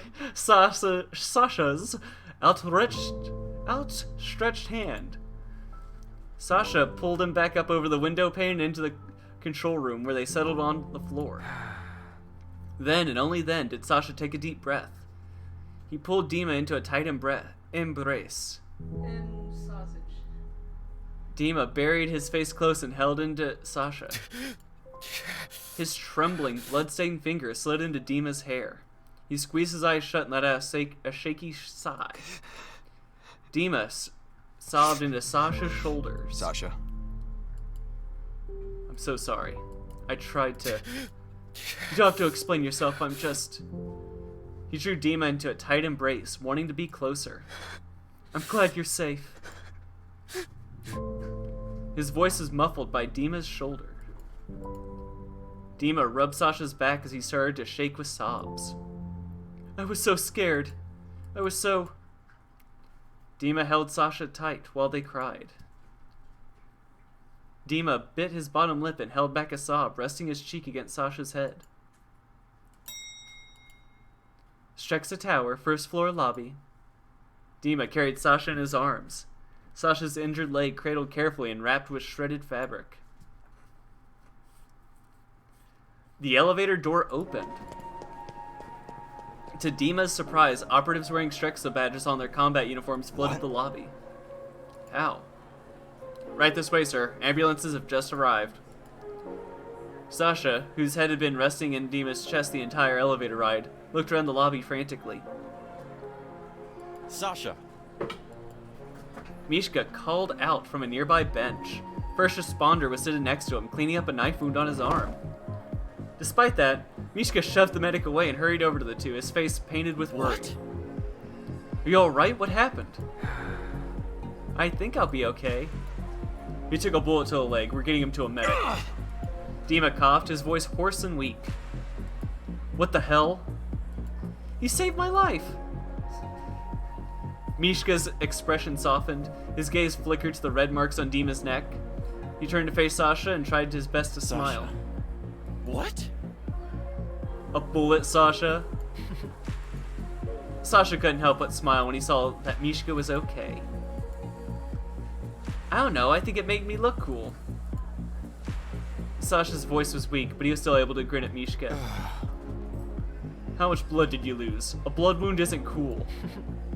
A bullet wound isn't cool. Sasha laughed in response, bringing Mishka some semblance of relief. Come on. But seriously, get him to an ambulance. Natalia was able to reduce casualties by getting a lot of people out, but the medics are still swamped. So get him to one while you still can. Check back in soon if that's alright with you. Okay. Yeah, okay. I'd like that. Dima nodded and stepped over the glass and debris scattered on the lobby, his breath labored. Hearing the trickle of water nearby, he turned his head, looking at the broken fountain. The water was still stained red, but it was empty. Mishka. Where is... Oh no, is that the Ada episode? We gotta deal with Ada keeping Ramon's body like some sort of a sick shrine. Dima searched Mishka's expression for an answer, turning his eyes away from the fountain. 1 second I was fighting Ada, and the next he backed off. After that, the Strexa ops rushed in. Ada and Ramon are already gone. I see. Dima looked down and swallowed hard. The burning ache in his throat was less of an afterthought now. Mishka looked back over at the bloodied fountain. Hey. There's no way anyone could have survived that. Sasha avoided looking toward the fountain and kept his head close to Dima's chest. Right. Dima, Sasha was shot, and you look and sound like shit. Please get to the ambulance. We can talk later. Can we not? Can we, roll credits after they get in the ambulance, please? Dima shook his head and hurried the best he could over to an ambulance. The door on the back of the truck flew open, a blur of purple shot out. Sasha! Sasha's eyes widened as his friend hurried over to them. So glad you're okay. Indigo is sending all these distress signals and everyone's rushing to the tower and they said you were there and I got so scared. So? What was I supposed to do, just let the police handle this? Hell no, so I rallied the elite team, we all rushed here as soon as we could. Pav, you... Thank you. Pav sniffled and wiped his nose with his sleeve. He glanced up at Dima with big teary eyes. You risked your life to make sure everyone was safe so they could be. Dima's shoulders sank. His expression softened. What you faced today was harder than anything I'd ever seen you do. I'm sorry I ever made you feel like you were alone in this. Dima's bruised lip quivered and trembled. His hands gripped into Sasha. His chest heaved with a tired, shaky exhale. Pavel reached forward, his cold fingers gentle as they brushed against Dima's wet cheek, and pushed a strand of his hair from his face. His thumb ran against the man's cheek, wiping away his tears. Keep moving forward, Dima, one day at a time, and eventually, you'll find your garden is full of flowers. Pav. With a smile, Pavel dropped his arm down to the side. Glanced at Sasha, who was still holding onto consciousness. Anyway... You'll have to tell me how this happened, though. He gestured to all their wounds. I'll leave you both alone for 2 hours, and you're already getting yourself in trouble. What the hell? How am I supposed to move to Greece knowing you'll be a magnet for a disaster? Dima chuckled at Pavel's comment and wiped his Pav. face. I'm okay, we're okay. Though his legs still throbbed with pain, seeing Pavel put Sasha at ease gave his purple-haired friend a weak smile. A gurney wheeled towards them, and Dima laid Sasha down with the help of an EMT, careful not to disturb his leg movement. Sasha Dima. winced. Be careful with him! I was. Pavel turned to his first responders, waving his arms. Hello? We need like 3 IV bags. I swear to God, if you hit a single pothole... Pav. I'm coming with you. I don't trust these people to get you back to Strexa in one piece. Though they are great at their jobs, and Vadim's still alive because of them. To be honest, I thought Strexa Tower was where, like, the Strexa Corp stuff was until they drove over here. Sasha shook his head and smiled. The responders began fixing an IV into his arm and monitoring. Looks like the bullet went clean through and it didn't hit anything major, so you'll be fine. Sasha nodded and looked over at Dima, where he's starting to color his face. It's okay, I'll be right behind you. Okay. Where's Natalie and Indigo? Oh! I saw them in front directing people. Natalie had 2 giant guns and Indigo had a plant. It was kind of badass, actually. Sasha chuckled and was hoisted into the back of the EMS vehicle and locked into place. All right. The rest of you look for survivors and send them over to Strexa Hospital. And Dima, you need to see a doctor too. Everyone, direct people to Natalie outside if they're looking for loved ones. Let's move it, people! Pavel jumped back, up into the ambulance and plopped down next to Sasha's gurney. He banged the side of the vehicle. Come on! My boy's dying over here! My boy! Sound of Sasha's laughter was cut short as the double doors shut. I'm finally sleeping through the night, and the nightmares have calmed down. It took a long time, but things are starting to look up. Being near the tower is still hard, though we're going to try today. Tonight's the grand reopening.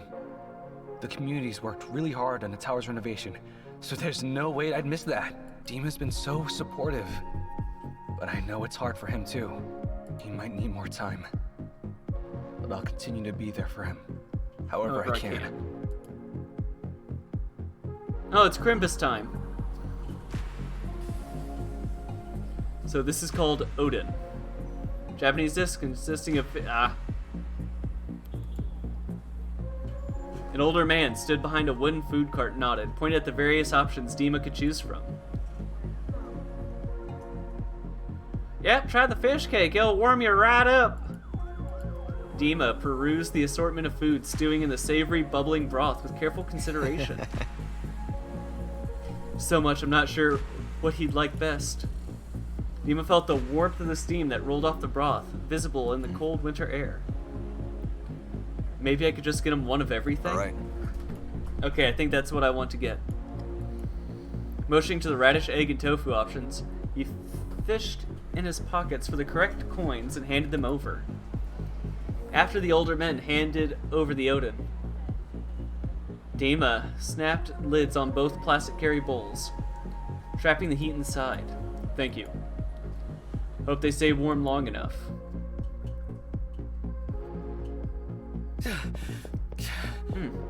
Sasha made his way from the subway with a crowd of people, all of whom flocked to the community tower for holiday shopping.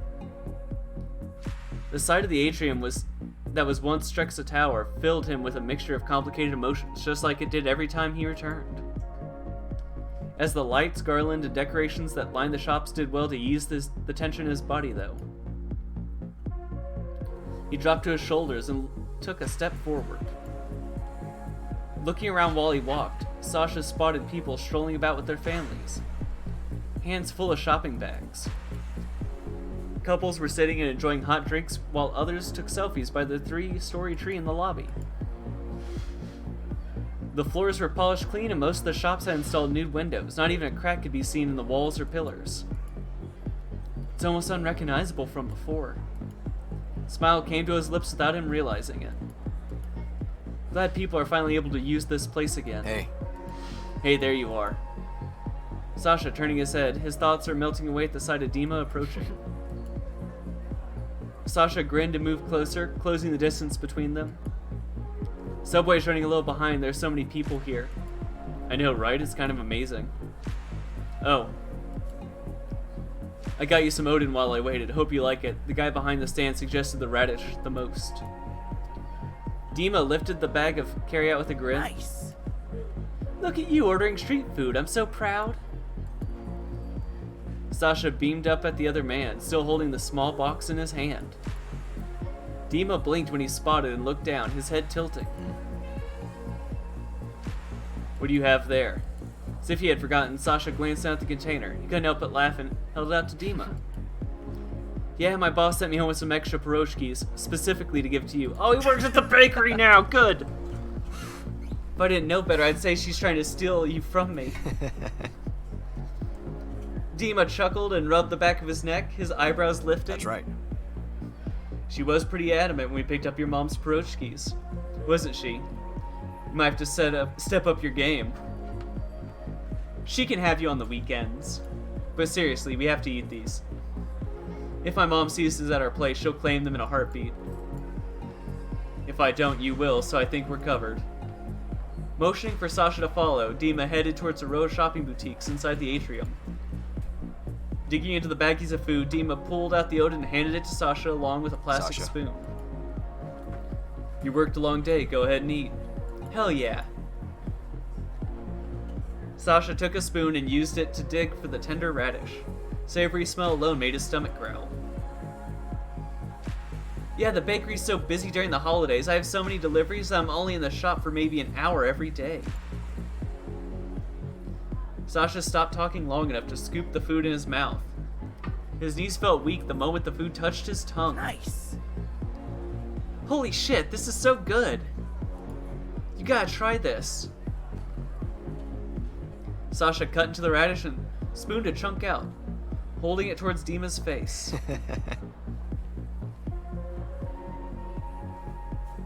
Ah, now he's a delivery boy. He was always a delivery boy. He's just now a bakery delivery boy. Instead of a drug delivery boy. Wait, I'm a delivery boy? Wait, woohoo, I'm a delivery boy. Dima chuckled and leaned forward, doing his best to take a bite while they walked. Oh, this is really good.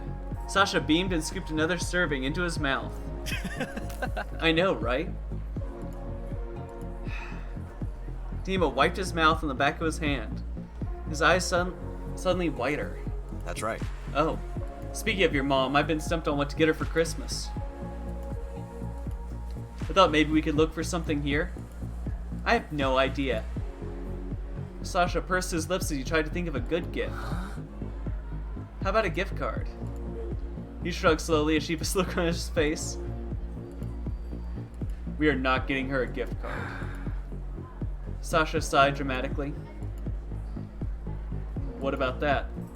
Dima gestured towards a bust of a mannequin in the storefront window. Around the mannequin's neck rested a large sparkling diamond necklace. Are you kidding me? Okay, moneybags. It's pretty, but she probably won't wear it. Well, not unless you come over.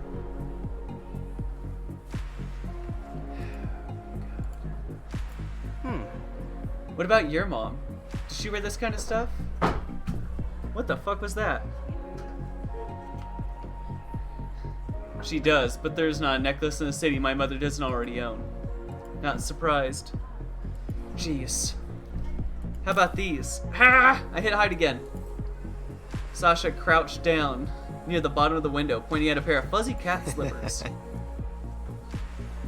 Dima chuckled. They were quite cute.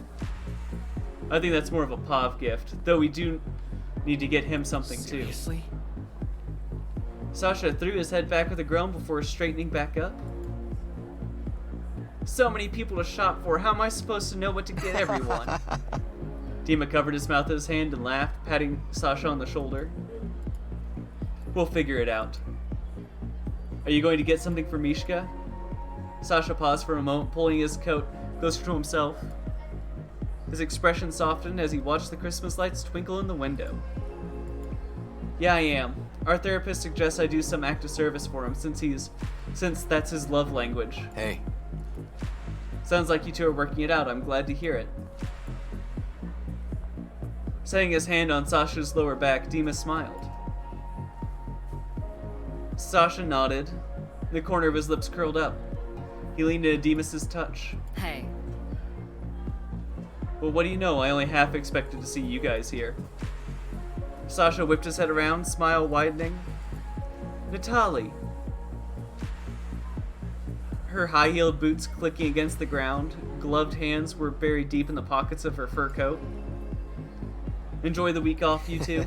In all honesty, I didn't know what to do with all this free time. I had to hide his work tablet because someone kept checking on the NS trials. Free time my ass. It's just exciting to see it happen.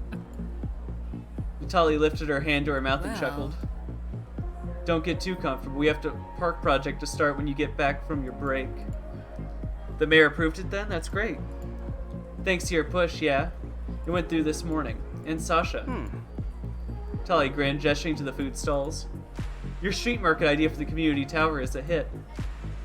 See, I knew it. Everyone loves street food, especially fried street food. Tell me about Indigo's getting us some churros as we speak. It's good to see her getting out again.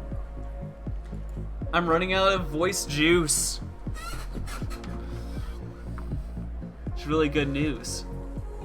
You're both here to see the light show too? Yeah, I thought she'd like it. Oh man, churros sounds so good. Oh hey guys.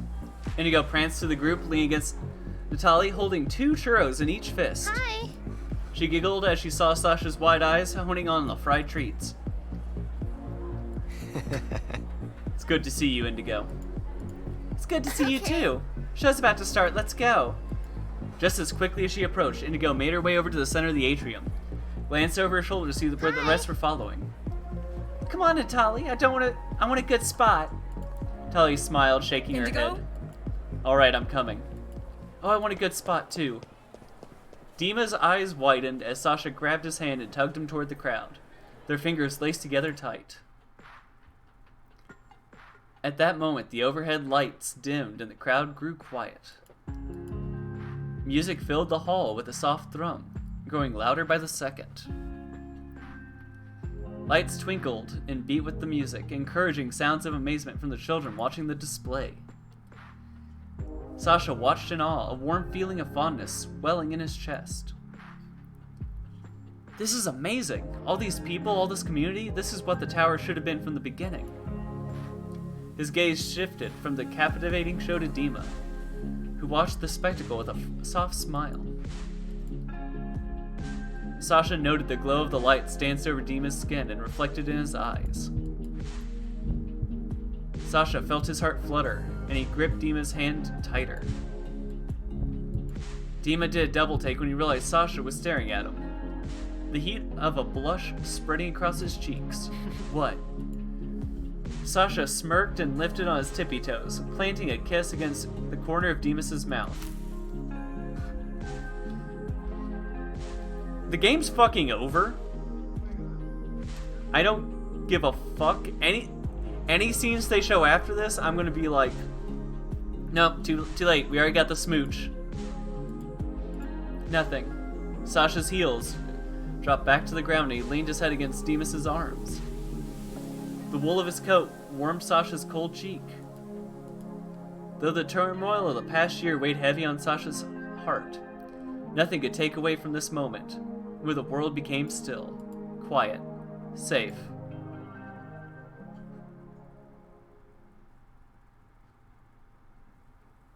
Good.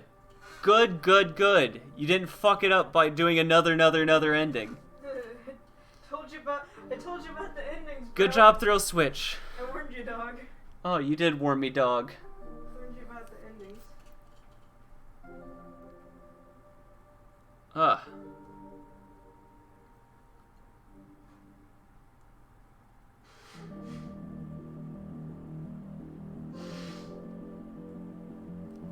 Whew.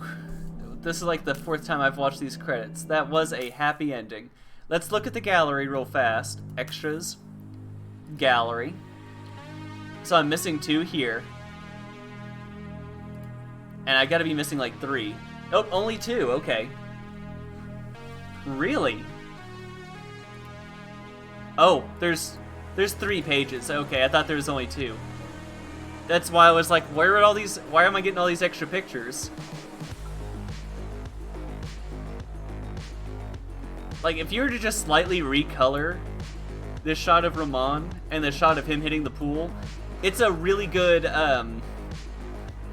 it'd be like a really good shots for the opening of a Persona opening song. And that's all I'm gonna say about that.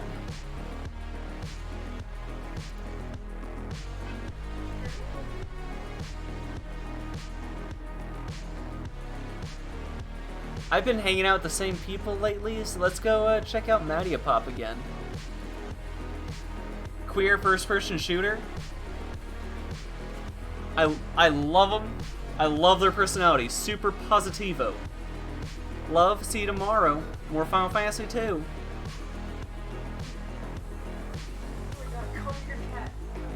I'm gonna call my cat in a second. Are you fucking serious? One enemy remaining.